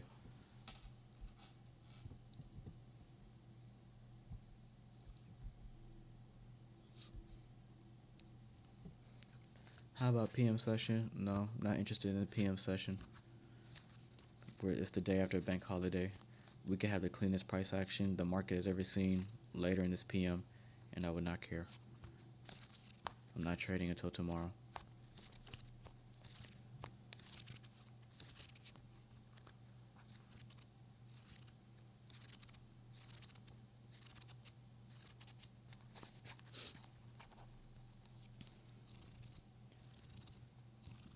You know how to take note using colors. Yeah, color coding your notes. It's a lot easier. Because like sometimes I may want to like look back on my notes about order blocks or something. Well, since my notes are color coded, I could flip through the pages and spot out my order block notes like real fast. Because I have like hundreds of pages of notes, and if they're all just one color, like the color of my pencil, then it's really hard to spot out what exactly I'm looking for. So color coding my notes, it makes it easier to go back and find what it is I'm trying to look for.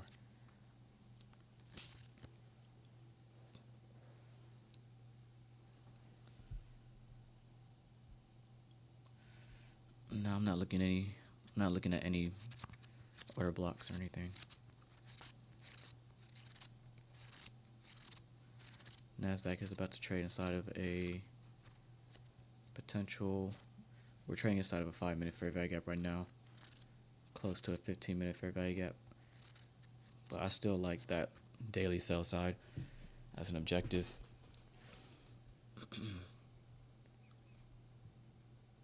What's your reason for not trading tomorrow? I am trading tomorrow. I'm live trading tomorrow for full access members in the Discord. I'm not trading today because it's the day after a bank holiday. So we'll stay on for 5 more minutes.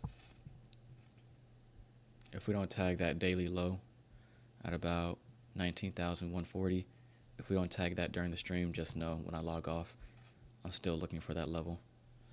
Possibly during the lunch hour. What I say about Robin's Cup? I want to join the Robin's Cup eventually. Just to say I competed in it. I think ICT is going to win it.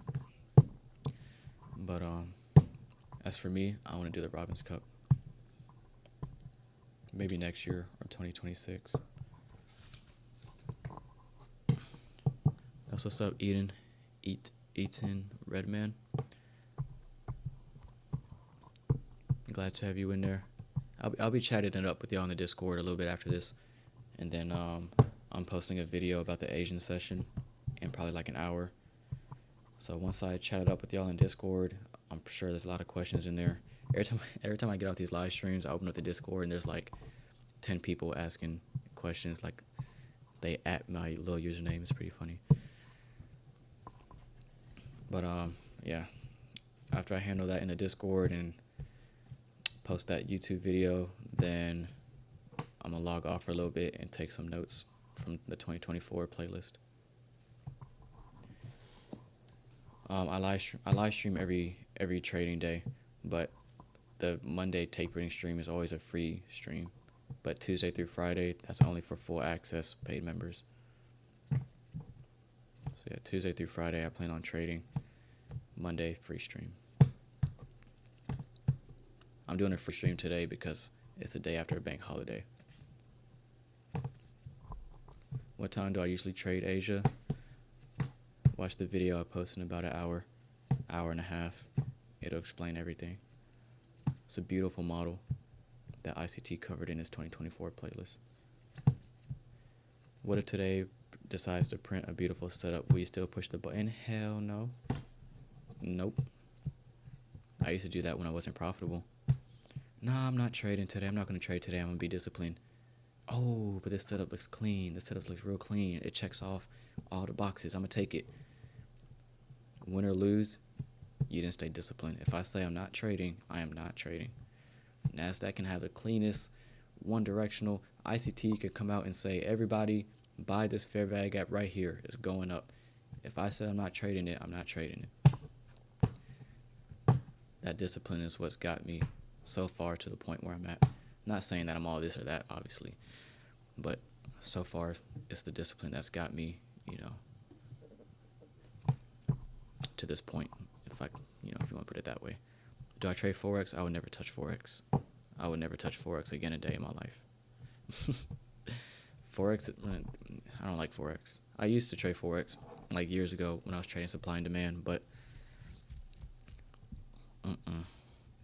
it's too much funny business with the spreads and the MT4. You remember when MT4 got shut down and like everybody was like selling iPhones with the MT4 still downloaded on it? It's just a bunch like, that's so unprofessional. I was like, man, this is ghetto. I had to leave Forex. Like, it's so bad. I was like, what is going on? Like, they deleted MT4 from the app store, so they were selling phones with MT4 on it for like $400. I remember Twitter was going crazy. I was like, man, I gotta switch to a different market. This ain't for me. Like, it's ridiculous. Can't do it.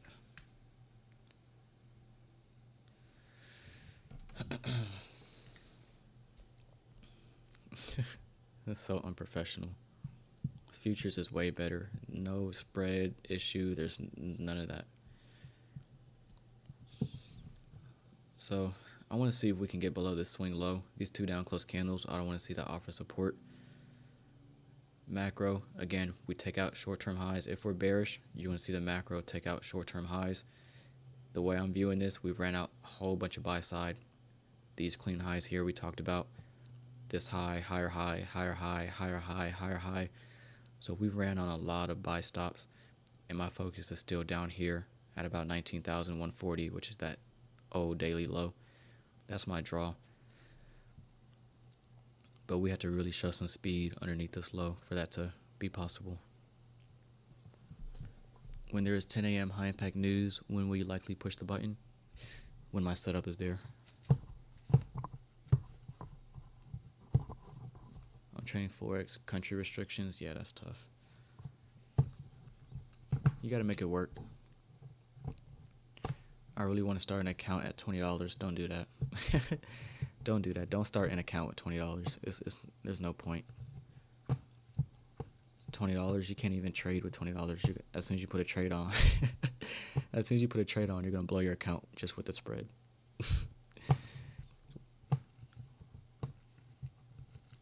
Once them commissions gonna eat you up, don't do it. If you only have $20, just focus on studying, tape reading, build your skill set. I would even go for the funded thing. Like, if you're not consistently profitable on demo, don't even go for a prop firm challenge. Especially if you're on like your last $20, just wait. What's the rush? But yeah, Trading with a $20 live account, that's just gambling. Well, let me put it like this: if you could lose $20, then that's fine. But like, if you're on your last 20, on your last piece of change, and you're just planning on throwing that into not prop firm, but into like a real account, don't do it. Because all it takes is one losing trade. If your first trade is a loss, you blew your account, and you're gonna have to owe more money actually. Like $20, you can only trade like one handle with that. And then they're gonna still slap on those commissions too. So if you trade with a $20 account and your first trade is a loss, you blew your account, you're probably gonna have to pay more than what you have, and they still gonna hit you with those commissions that you gotta pay as well. So don't do it. Just wait till you have more equity. What's up, Elijah? I'm doing good. Chilling. Watching Nasdaq pan out on the daily chart as expected. Yeah, at least 2,000. That's a good number.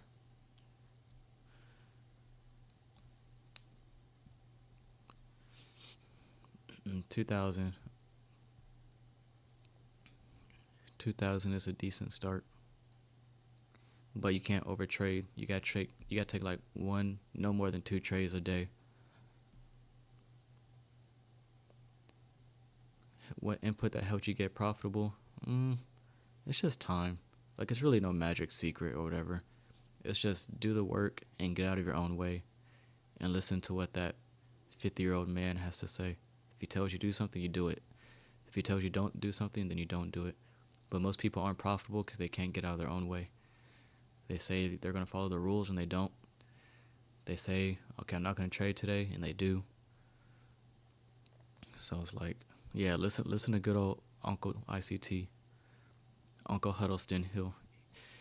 He'll get you right, and just listen. Like, I've been studying pyramids. No, I don't really pyramid. I pyramid on my personal account sometimes, but most times I'm just like one and done. Get in, get out, one contract, full pull towards my target, and then that's it. All right, we're going to get off at 11:30. I keep saying that. I always push the time back. I just really want that daily sell side. I'm not going to lie to y'all.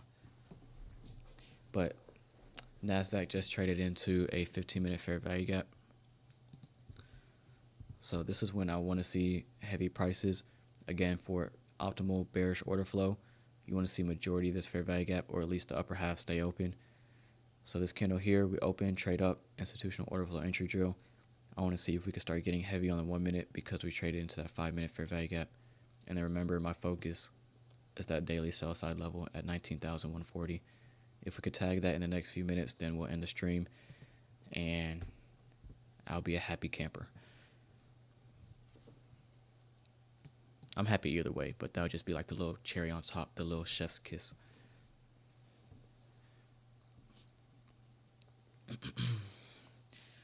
Prop firms, you shouldn't risk any more than 0.5%, in my opinion. Everybody wants to pass prop firms in a week. Everybody wants to pass in 2 weeks. Just take your time. That's another thing. How do you become profitable? Take your time. The main thing I struggled with when I was seeking profitability is I kept putting like deadlines on my success, and that stresses you out so much. Like, take that off. Like, so what I would do, and this was my problem when I was still trying to figure out how to be profitable and I was still grinding, is I would always tell myself, okay, I want to be 400K funded with FTMO by this date, 2020. Like, no. Okay, I want to have $20,000 in my personal trading account by this date. Don't do that. It's good to have goals, but don't put deadlines on your success, because you may have to go through a little more. You may have to, it may take a little longer than what you expected, and that's normal.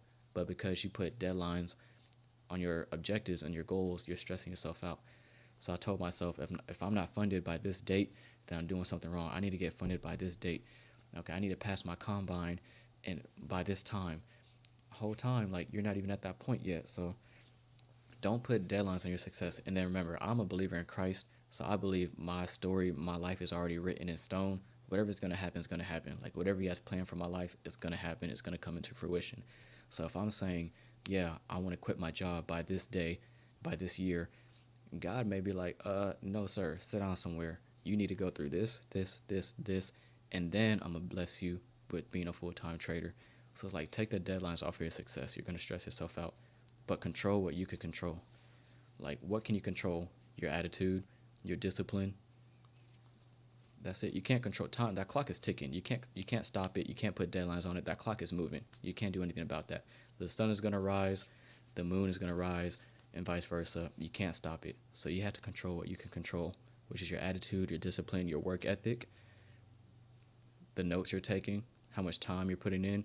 Those are things you can control. But as far as putting deadlines on your success, it'll eat you alive, so don't do that.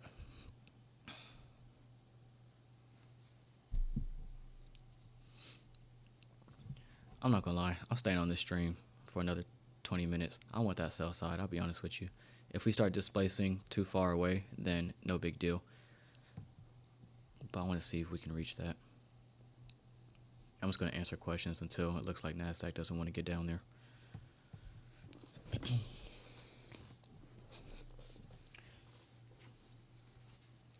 But again, just note, if you want something to back test, just go into your charts and outline 1050 to 1110 and watch how many times you get a reversal or a retracement.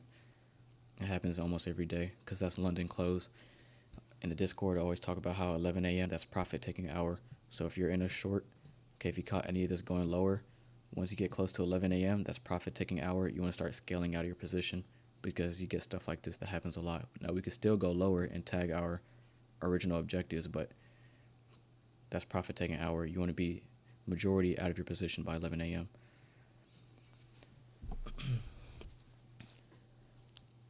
Biggest thing, mindset, what each trade is 50-50. Me personally, I don't subscribe to that view. Each trade is 50-50. I see what you're saying, but me, it's like, if I don't feel like I'm going to win the trade, I'm not taking it. Like, I want like 90-10. I want the odds to be like way in my favor. But I see what you're saying as far as like, just submit to it and accept it. But every trade I put on, I feel like it's going to be a winner.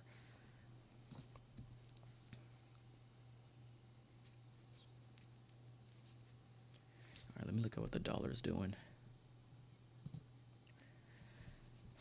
Dow retracing higher just a little bit. Same thing with S&P. Gold retracing higher a little bit. Dollar index just fell short of its buy side. So it's getting a little slow in here, but I'm in no hurry. I do have to edit this video to post to YouTube, but I'm gonna do that as soon as I get off here. Yeah, no, Elijah, I respect it. I get what you're saying, absolutely. I get what you're saying. I want to redo the 2022. How would I go about the note taking? Just watch the video I took, or the video I made, how I study ICT concepts. That may be a little overkill for some people as far as note taking. You don't have to do all that, but that's just how that's all I know. What playlist? Any playlist. Any playlist is good. How has your faith grown alongside? Yeah, faith is everything. Faith is everything. A lot of prayer, you know. But my faith has always been strong. Like, I could blow accounts, I could lose my money and all that, and I'll just be like, all right, it's just a phase. Like, I know God got me. I'm straight. It's probably going to suck, but like I said, I believe my life is already written in stone. Like, I'm going to impact people in the future that, like, it's already written, like, it's already predetermined. I just got to make sure I'm doing my job, which is not getting caught up in all the extra stuff. Drugs, alcohol, women, clubbing, partying, not getting off track. But if I'm handling my business, then whatever God has in store for my life is going to pan out. So I just got to control what I got to control.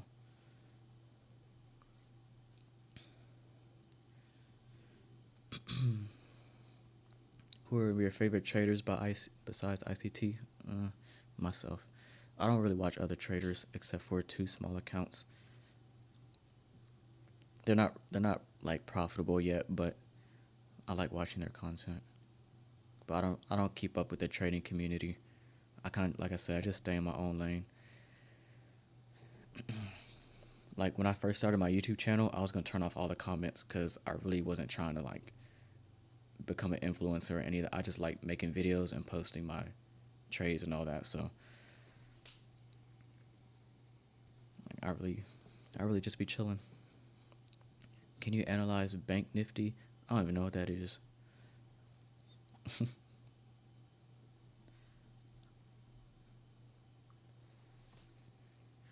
All right, 10 more minutes, man, for real. Nasdaq is consolidating. We've moved a lot overnight in this morning session, so this consolidation is reasonable. But we're in that lunch macro now, 11:30. So I want to see if we get a little bit of movement. And again, still, if you remember this fair value gap, I said I don't want to see that offer support. I want to see us completely tear through that and then reach for our sell side down here.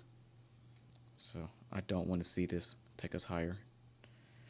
Now, if we take out sell side, retrace, then you could possibly see this act as an inversion fair value gap. But because my drawn liquidity is still that daily sell side, I'm watching to see how fast can we trade through this, if we can do so.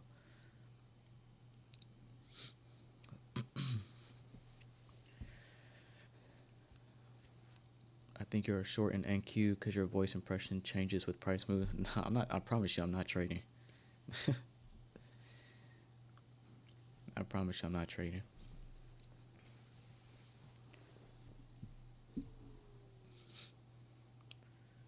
All right, gonna see you. Yeah, I'm not logged into my personal broker. If I say I'm not trading today, you would not see me trading today.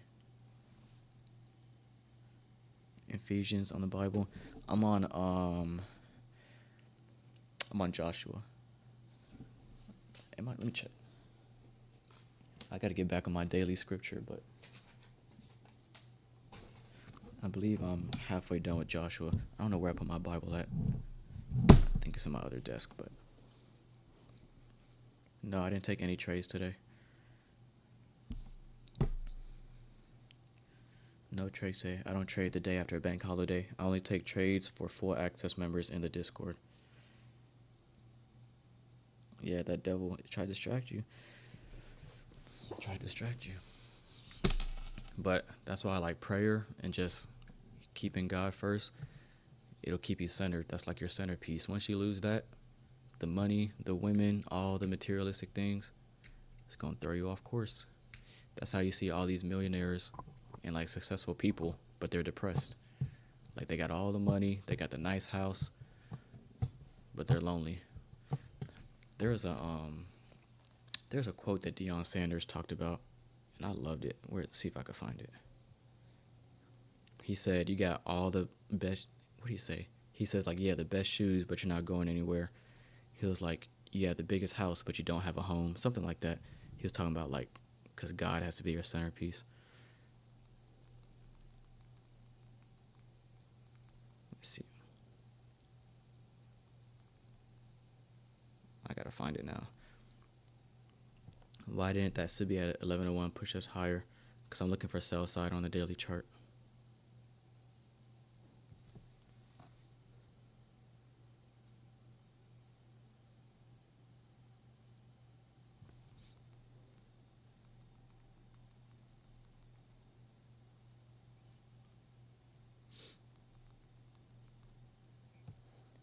Oh man, I gotta find it. You're shorting really late in the day. I'm not a financial advisor though, so.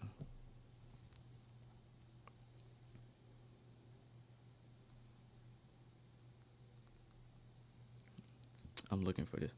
Oh, is this it? Let me see. Hold on.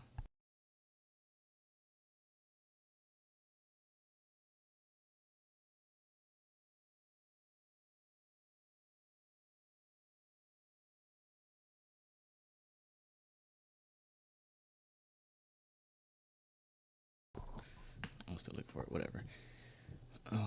What do you think about Tanya Trays? I love Tanya Trays. She's real cool. I have respect for anybody who's out showing their live streams, showing their executions. I have the utmost respect for, because not a lot of people can do it. Like, you're showing how much you're making, you're showing your losses, your wins. So yeah.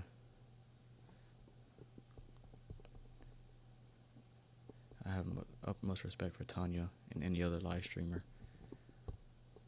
And a lot of people, not just Tanya, but a lot of people get like a bunch of trolls in their comment section. Like a lot of live streamers, people be talking crazy in their comments. It's like they don't have the balls to step out here and do it either. So like, I watch a few of Tanya's streams. I see people talking crazy in her live streams, but at the end of the day, like, they're not willing to do what she's doing or do what other live streamers are doing, which is show you executions, explain why it should go here, why it shouldn't go here, what's the reasoning behind your stop loss, why are you taking a partial here. Like, majority of people can't do that. But yet, and there's nothing wrong with that if you're not at that point yet, but if you're in other people's live streams talking mess, and if you were to go on live and take trades, you would fold under pressure. So that's why I never really wanted to come on live. Like, I didn't want to come on YouTube. I did not want to live stream on YouTube, but we got too big for Discord. Like, there's a 300 people limit on Discord, so we had to switch over to YouTube. I really didn't have a choice, but so far it's been decent. We haven't really had any crazy trolls. I would just kick them out anyway, but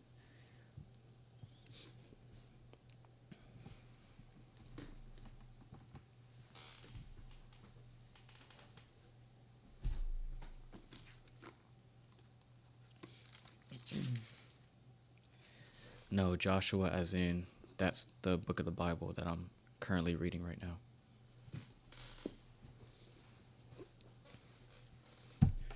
Do you write notes when you read the word? Nah. I journal. That's kind of my notes when I journal about my personal life. Like, I journal, I write things of gratitude, things I'm grateful for, things I want to get out of life. Like, I want to make like a hell of a lot of money, so I just ask God for it. But anything that I'm going, just prayer and journaling. I ask for a lot of stuff because, you know, he's a God of abundance, so I just ask for it. Like you do with your parents for Christmas when you're a little kid. You ask your parents for stuff. They may or may not give it to you. They may give you something else. But you never get it if you don't ask. So your hard work and all that can only take you so far. So I just ask for it. Like, I want to be a millionaire. Ask him for it. I want a mansion. Ask God for it. He's not just going to give it to you on a silver platter. You may have to go through some things. You're going to have to, you know, if you want it, you're going to have to go through the stuff that's required to get it. And hey, sign me up. I want to be a full-time trader, all right? Do the work and ask God for it. You may have to blow some accounts. You may have to lose some friends. You may have to go through some frustration. That's cool. Sign me up. I want it. That's cool. I'm with it. I want a nice house. Okay, you're going to lose some friends because they're going to be jealous of you. That best friend of yours that's been with you for 6-7 years, he's going to be upset with you if you get that nice house because he's not on the same level. That's fine. Sign me up. I want it. So just pray for it, ask for it, work towards it. And then boom. It's harder to do than criticize, yeah. All right, we're not staying on past 12, which is another 20 minutes. If Nasdaq doesn't reach that sell side in the next 20 minutes, then I got to get this YouTube video uploaded. I didn't even start editing it yet, but man, I want to find this video by Dion. He explained it so well as far as like having like God as a centerpiece. I'm sorry if you're not like Christian or like a believer, don't get offended, but I mean, it's my YouTube channel, so start your own. Let me see.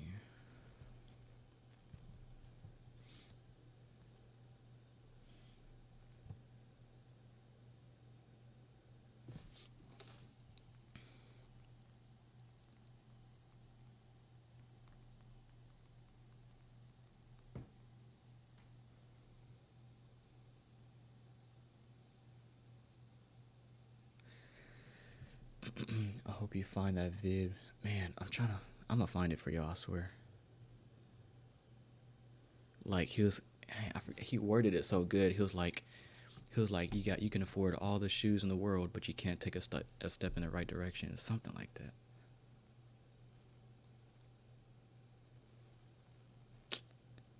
Oh, where is it? Keep your eye on that sell side. I'm still looking for it.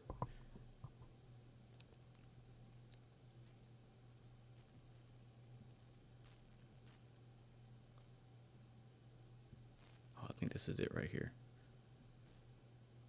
Oh, yeah. He said you got all those cars in the driveway, but you're not going nowhere. Oh, this is, all right, bet. Right here. You could sleep in the bed. This soliloquy. You could sleep in the bed with 2 and 3 women, and nobody's satisfied. You got 100 suits, you can't cover up the pain. You got 300, 400, 500 pairs of shoes, you can't take a step in the right direction. You got 9 or 10 cars in the driveway, you ain't going nowhere. You got a 15,000 square foot house, but you ain't got a home. By the time you get to the bottom, because God is calling you collect, and you do not want to accept the charges because you know it's going to cost you something. So that ringing, that noise in your life that you can't turn it off. You up to bat, and you 3 for 4 that night, and you stolen 3 bases, but that ringing is in your ears and in your head, and you cannot turn it off. You go on the football field and you dominate. You breaking up passes, you returning touchdowns, you high stepping, you doing your dance. But after the game, it's ringing, and you can't get this out of your head. So now you just crying out. You're crying out for help, and you began to be suicidal.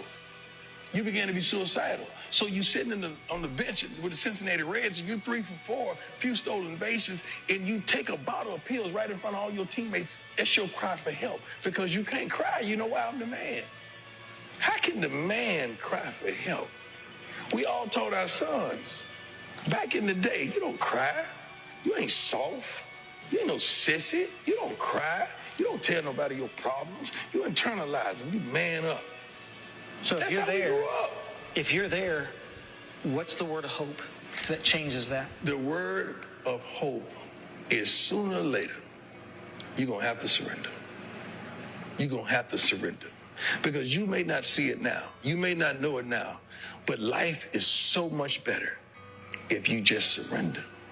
Why you fight the fight that's already fixed? Surrender. I didn't really know what that meant when I see people on television come out. You know, the old Western, they came with their hands up. They're surrendering. They say, you got me. You got me. I'm not fighting no more. You got me. Don't shoot. You got me. And that's how I went to God. And see, I had a moment. That's why nobody can tell me nothing about the gospel of Christ Jesus. Nobody can tell me nothing about who he isn't, because I had a moment right in a room in Cincinnati, Ohio, a condo by myself. When I finally got on my knees that night and I surrendered, I said, Lord, if you here, take me, I'm yours. And the lights that came into that room, the sound and the wind, the whistling, and it came through that room, and it's like papers was flying, and the light was so bright and radiant that I was just crying out, Lord, take me. And it was so the most beautiful thing I've ever saw. I had a real visitation. So for you, the gospel, accepting the gospel, was a very dramatic moment for you. It was. My life has been dramatic. So how won't that scene been dramatic? You think my life has been? That's it. But man, yeah, that's my favorite. I love the way he put it. I just like that first part when he was talking about, because we talk about how you can let all the materialistic things just like distract you, especially in trading, which you become profitable if you start making like a whole bunch of money, which eventually I'm going to get to the point where I'm making $10,000 a trade and all that. Like, if you don't have your priorities straight, like he said, you have all those cars in your driveway, but you're not going anywhere. You have a 30,000 square foot home or house, but you don't have a home. You have the fanciest $500 pair of Jordans. You got all the fanciest shoes, but you still can't take a step in the right direction because God's not your focus. So, again, if you're not a believer, there's nothing against you. It's just, you know, I'm just sharing what I believe in.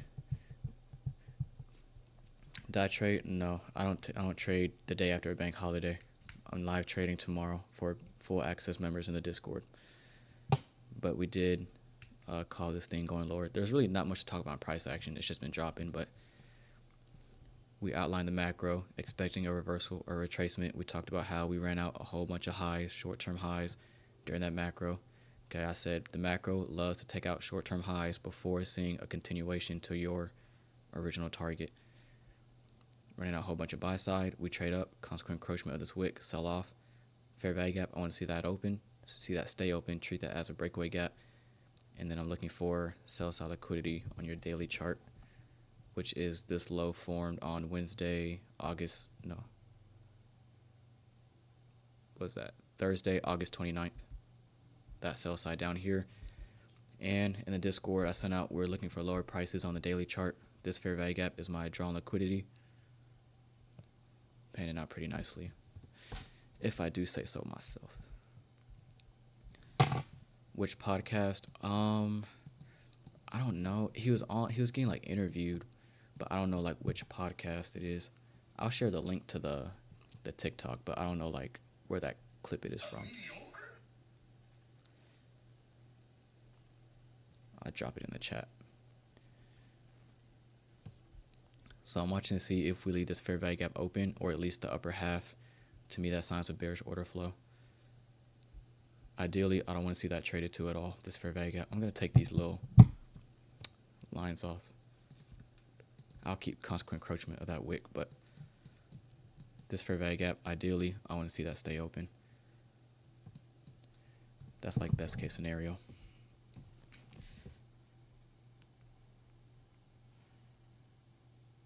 Dang, we still have 200 people in here. That's crazy. This is a long live stream. It usually starts to fall off.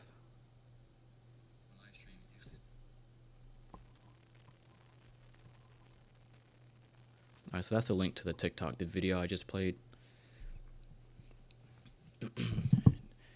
No, I don't trade the day after a bank holiday. I don't trade today. I'm trading tomorrow for full access members in the Discord.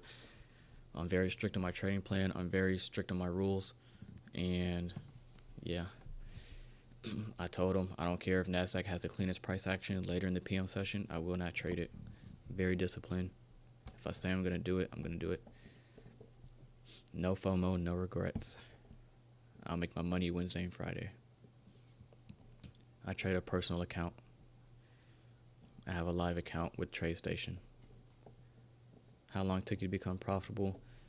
About a year, and well, I started studying ICT January of 2023, and I feel like I got the hang of it near September, October, so that's like 8 months. I was probably like break even / profitable around then, but as far as like consistently profitable, where it's just like clockwork, like, all right, at this point I know what I'm doing, I'll say probably like a year and 2 or 3 months, somewhere around that range. I appreciate the live tapering despite being firm on not trading. Yeah, absolutely. Yeah, I don't trade the day after bank holiday. I lost too much money trying to trade days like this. Like, it's just, you know me, staying disciplined. After all the impatience, lack of self-discipline, I'm learning from someone who is so young. You inspire me. I appreciate that. God bless you. I appreciate that. I just be trading, you know what I mean? Like I just be trading and chilling. I just like making videos and sharing them with people, and supposedly people find them insightful and helpful, so I'm gonna keep doing it. How many accounts have you blown? I don't know. I lost count. I had like 50. Somewhere around, I lost count about 50. I stopped counting. It's a lot. It's up there. It is up there.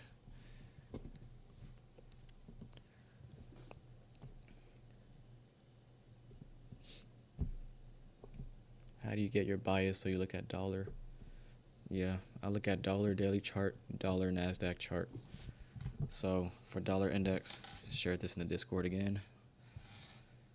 All right, we cleared the sell side underneath this low. That was our target for dollar. And I said, once we took out sell side, I'm neutral. I want to see, do we continue lower for sell side here, or do we want to retrace and reverse? Okay, we started to retrace. A couple live streams ago, I said, okay, bet. I want to see if we can get above this high. I don't want to see this order block send price lower. I want to see us get above this high and see if we could trade up in this fair value gap. We get that here. Look what dollar's doing. We're having a bullish day. Cool. Look what Nasdaq's doing. We're having a bearish day. That's what you want to see. And then again, I'm looking for this fair value gap. So if I'm expecting higher prices, if I'm looking for this fair value gap as a drawn liquidity when we're trading down here, what do I want to see in the Nasdaq? Well, I want to see lower prices in the Nasdaq. If dollar's going up, I want to see Nasdaq going down. You're seeing that here.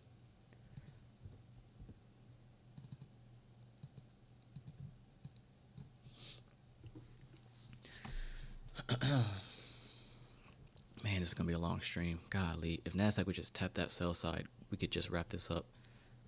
but I'm being a little stubborn in a way. I want that target to get hit on stream, just so I can get that little satisfaction. But I like this right here. That's relative equal lows. So I want to watch to see if we can get some speed underneath that. And again, that's high probability sell side liquidity. This low here is higher than this low. So it's relative equal. I want to see us get through that with a lot of speed. A lot of speed. I'm specific on the speed. I don't want to see us stall around. I want to see us rip through that fast and then get our sell side down here.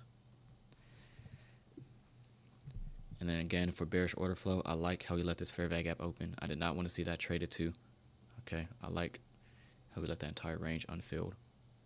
But we worked inside of the consequent encroachment of that wick on the daily chart.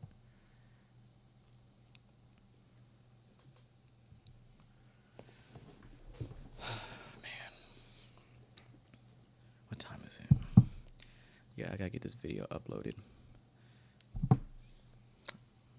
If you have any questions in a Discord, just hold off a little bit. I really wanted to get this YouTube video uploaded by 12 o'clock, but it's going to be a little late. I haven't posted on YouTube in like 4 days.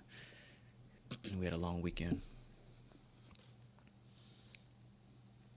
When was the last time you've blown an account? Oh, it's been a while. I don't know, probably like a year, something like that. Well, I think it's cool you framed ICT's comment. Yeah, that's crazy. Like, that's crazy. Like, I don't be fanboying like that, but the fact that he commented on my video, no, like, ICT knows I exist. That's all I care about. Ain't that crazy? Like, he see my face, which is crazy. I'll probably never meet him in real life, but, like, he see my YouTube profile picture, which means he's seen my face. He knows what I sound like. He see my, like, that's crazy. Like, he knows I exist on this planet. That's crazy. That's crazy. That's pretty much as close as you can get to meeting him in real life, so I'll take it.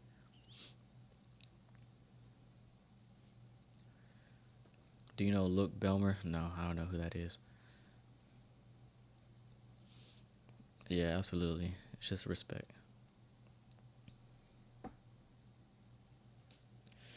What I look for, drop down to the 15-minute chart, join the live streams. We do a top-down analysis every single day in the live streams, and it'll help you with that. Come on, Nasdaq, tag that sell side so we can get off this thing. I know Discord is probably like, where is this dude at?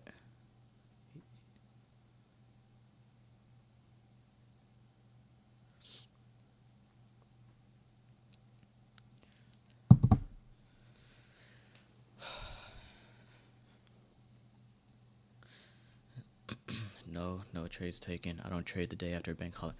Let me. I know people are joining in for the first time, so it's not y'all's fault.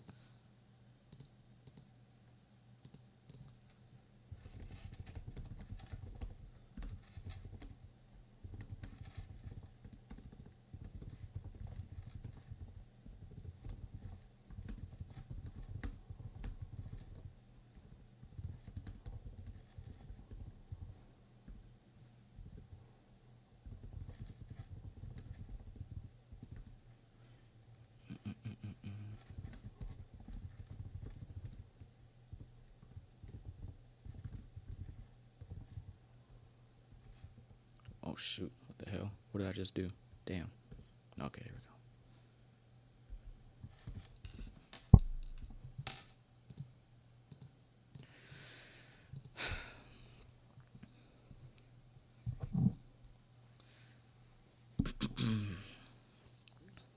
My screen's still big, right? Or am I? There we go. That's better.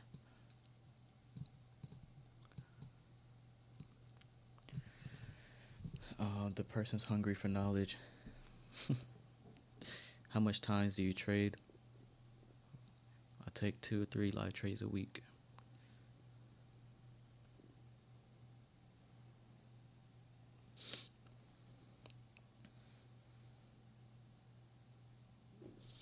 Yeah, ICT concepts.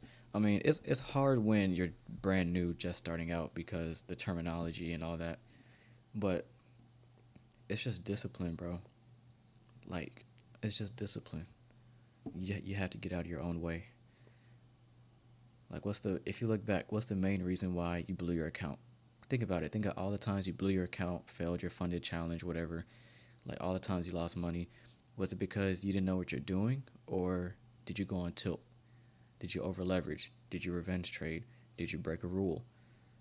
So even if you didn't know what you were doing, what's the real reason behind you blowing that account or losing that challenge? Chances are you went off the rails, or you over leveraged, you gambled, you did something you weren't supposed to do, which comes down to the fact that you were undisciplined and you didn't have control over yourself.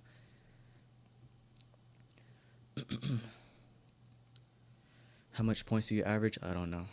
I don't track my average risk reward. I don't track my average points ticks. I don't track my win rate. All my executions are posted on YouTube. 90% of the executions on my YouTube channel were taken in the live stream. So if you want to see how many handles that is, the risk reward, just click the trade execution playlist and you can calculate all that. All right, again, I want to see how fast we trade underneath that sell side. Preferably, I want to see a lot of speed. I don't want to see us tag that sell side. I'm talking about the minor sell side here. I don't want to see us tag that and then retrace. I want to see us completely just blast through it and then that daily low.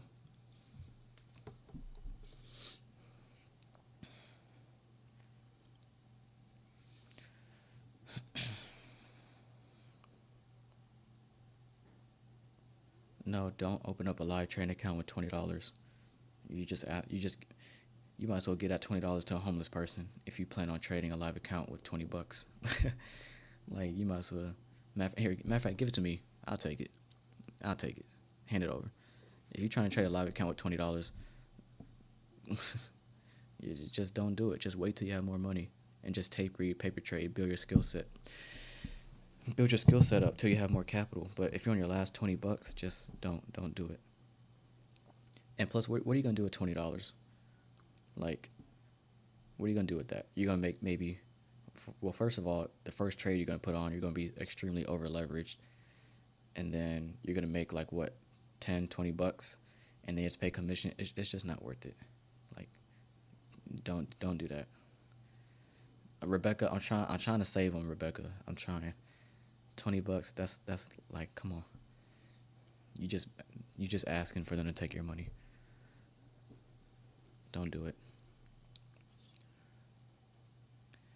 Come on, Nasdaq, try and get off this stream. Get down there. Get down there. Got places to be. How do you switch your bias if you're wrong? Comes with experience. Understanding what you're looking for and what you don't want to see in price action. So you're saying I should pay for your monthly. If you're on your last $20, don't even worry about the monthly subscription. The Discord subscription is just to, like, I'm just pouring into y'all. The webinars, the live streams. I just added a homework channel. So for those who are in the Discord full access and you missed the beginning of the live stream, we got homework, baby. I'm assigning homework once or twice a week, meaning you have to go on your own charts. It's going to have a due date. I need that homework submitted by Friday, 5 p.m., and I'm checking it. I may say, go into your charts. Let me see a silver bullet set up on gold. Let me see a silver bullet set up using a breaker during the 10 o'clock to 11 o'clock hour. Find a setup using the new day opening gap. I'm assigning homework, and I'm checking it. If you did it right, I'm going to put a little check mark. If you did it wrong, I'm putting an X, and I'm going to tell you what you need to fix. We ain't playing around over here. We're getting better. We got money to make, families to provide. Like, so homework, first homework assignment will probably tomorrow, and it's going to be due Friday. If you submit your homework late, past Friday, I'm not checking it. We building discipline too.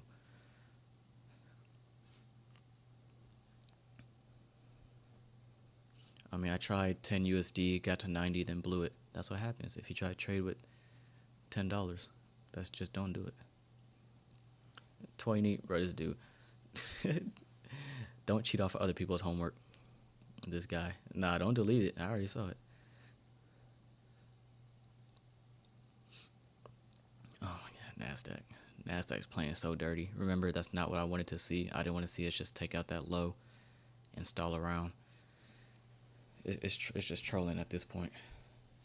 It's crazy. Oh my god.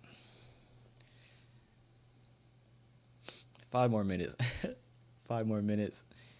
If Nasdaq doesn't give me the sell side in the next 5-minute candlesticks, the next 5 1-minute candlesticks, then it's all good. It's being a little brat today.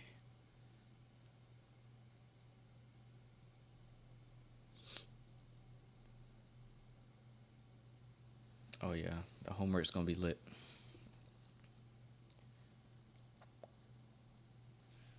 $2,800, that's decent. If you're forced to risk any more than like 3 or 4% a trade, your account size is not big enough. If you have to risk like 5% a trade, your account's too small.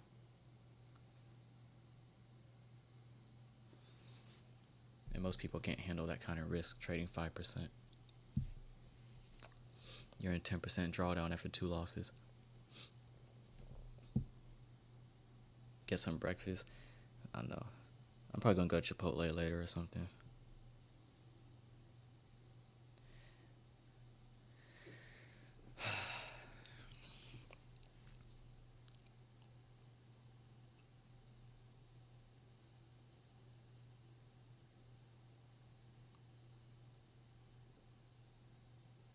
Nasdaq is being annoying. I mean, I really don't care. I'm not in a trade. It could reverse 100 handles, but I waited this long for that sell side to get hit, and we came off of it like 2 ticks.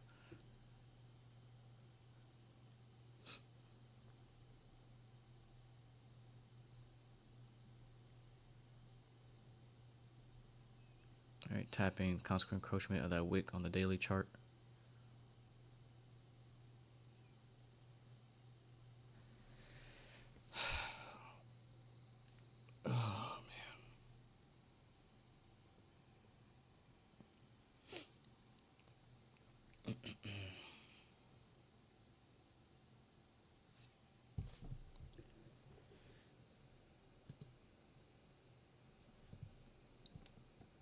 Again, I'm still watching this fair value gap. I don't want to see that traded too.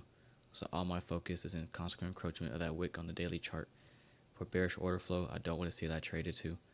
I like how we've taken out this high, that short-term high buy side. Still looking for that daily low. Now, if we completely overlap this fair value gap, then I'll probably just cut the stream there. Do you need bias in the PM session? It would be nice. Bias is always good to have. What is your opinion on Forex? I hate Forex. Forex is trash. That's my opinion. Forex is trash. It's unprofessional. Futures is a much cleaner, professional market. Do you upload Asia session? Yeah, that Asian session model, that video is going to be uploaded. It's going to take me maybe like 15 minutes to edit it. And then once I get it uploaded to YouTube, it'll be there. It's supposed to already be uploaded, but I didn't know this stream was going to take this long. But it'll be uploaded soon. Just sit tight.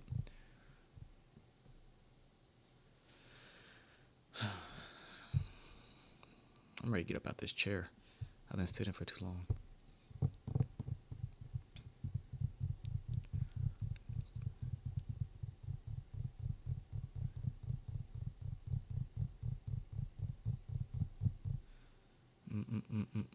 They call it, yeah, exactly. It's a gentleman's market.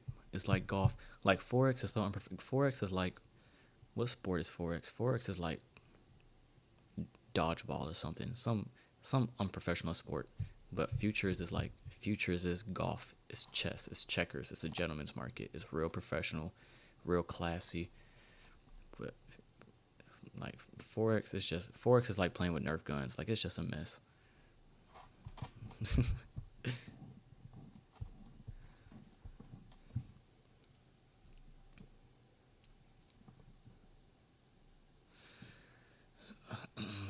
No skill AI, just rewind the live stream. The feature is turned on where you could go back and rewind the live stream if you want to see me talk about the levels.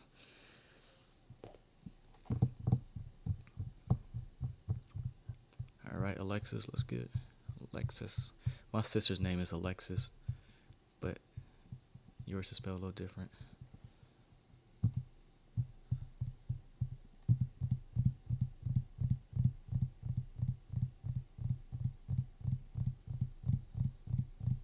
Yes, we're in that lunch hour.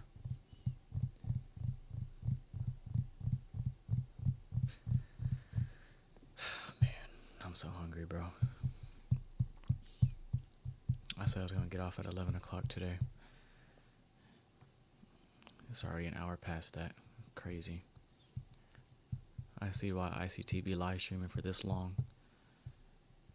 Like, time just be flying. How do you gain your initial balance? Personal account, different income streams, trading, compounding my account, jobs, YouTube. I just qualified to get ad revenue from YouTube, all that stuff. So any other stuff you get, like a tax return, like refund checks, all that stuff, throw it in my personal account. Everybody, like, when they get their tax refund, they splurge on shoes and purses and a whole bunch of stuff they don't need. If you get that tax refund check, I'm throwing that in a trading account.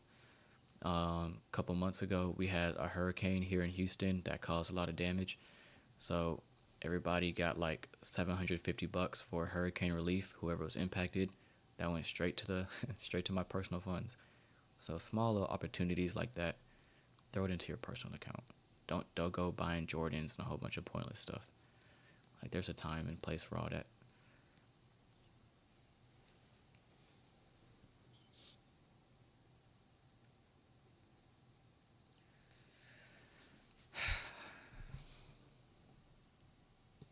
I don't see how people be in front of the charts for 3-4 hours a day. After an hour of being on the charts, I'm ready to get out for this thing. Next vlog is in 2 weeks. I got a nice little camera. This thing is nice.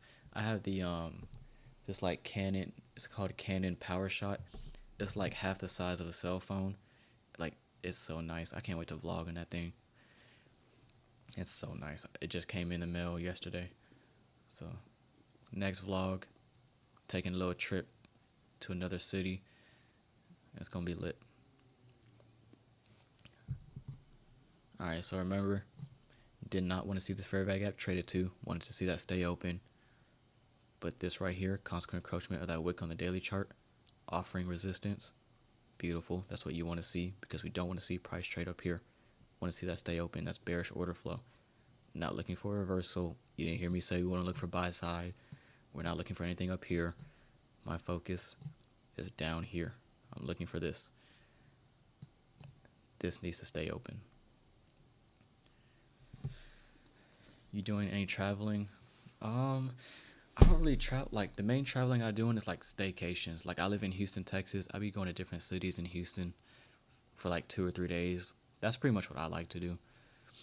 I'm not like, I don't got money like that where I could just be like flying and all that every other month. But like, I'll book a hotel for a couple nights out in a different city, and I'll stay out there for like 2 days and drive back home or something like that, you know. I'm gonna punch my laptop. I'm kidding. London, yeah. I don't even have I need to get my passport. I don't even have my passport. Like, I just be traveling inside the state. Like, I've been to other states. Like, I've been to Cali, I've been to Miami, I've been to Vegas. I've been to Milwaukee. Where else? I've been to New York. I haven't been out the country though.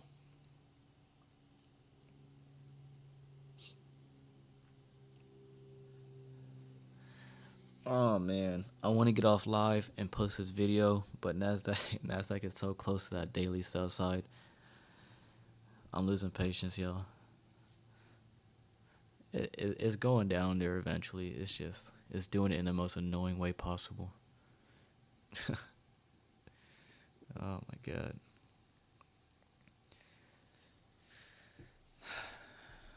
tips to stop over trading. Stop over trading. Eventually, you're gonna get tired of losing money and blowing accounts, and you have to force yourself to stop over trading. If I'm going to Houston, can I invite you for a coffee and study charts? Hey, I'm down. I was gonna ask anybody if anybody's in Austin. I was gonna link up, treat us to lunch or something. You gotta like, I gotta see your face, make sure you ain't no like dude trying to kidnap me and all that. But if you message me in the Discord or whatever, and I verify that you're not some creepy psycho, then maybe.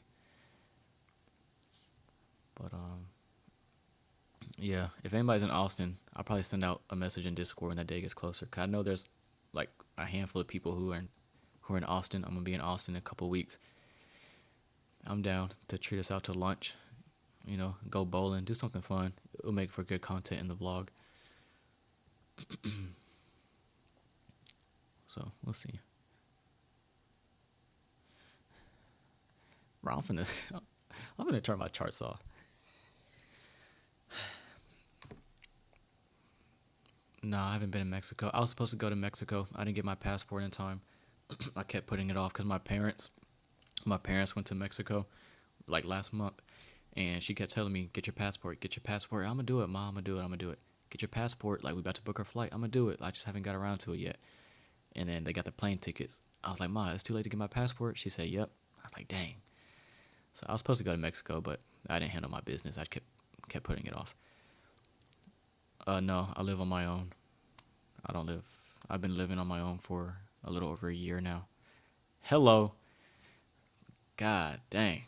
That took long enough. Man. Oh my God. So there you go. There's your daily sell side. We weren't looking for higher prices. I did like the clean highs up here, but once it was obvious that Nasdaq was bearish, and we're bearish on the daily chart looking for lower prices anyway. I mentioned I don't care chasing this thing lower. It can reverse 100 handles, or it can continue dropping for 100, 200, 500 handles. I don't care. Talked about this fair value gap, watching to see if we leave majority of that open. If we did that, that signs a bearish order flow. Candle trades up, fails to reach consequent encroachment.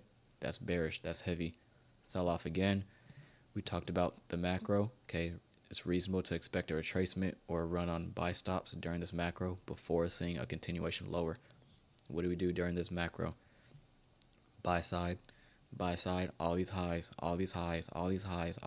taken out. Then we reverse, consequent encroachment of that wick on the daily chart, retrace back up. Wicks are gaps. Seeing that as a normal fair value gap, trading up into about consequent encroachment.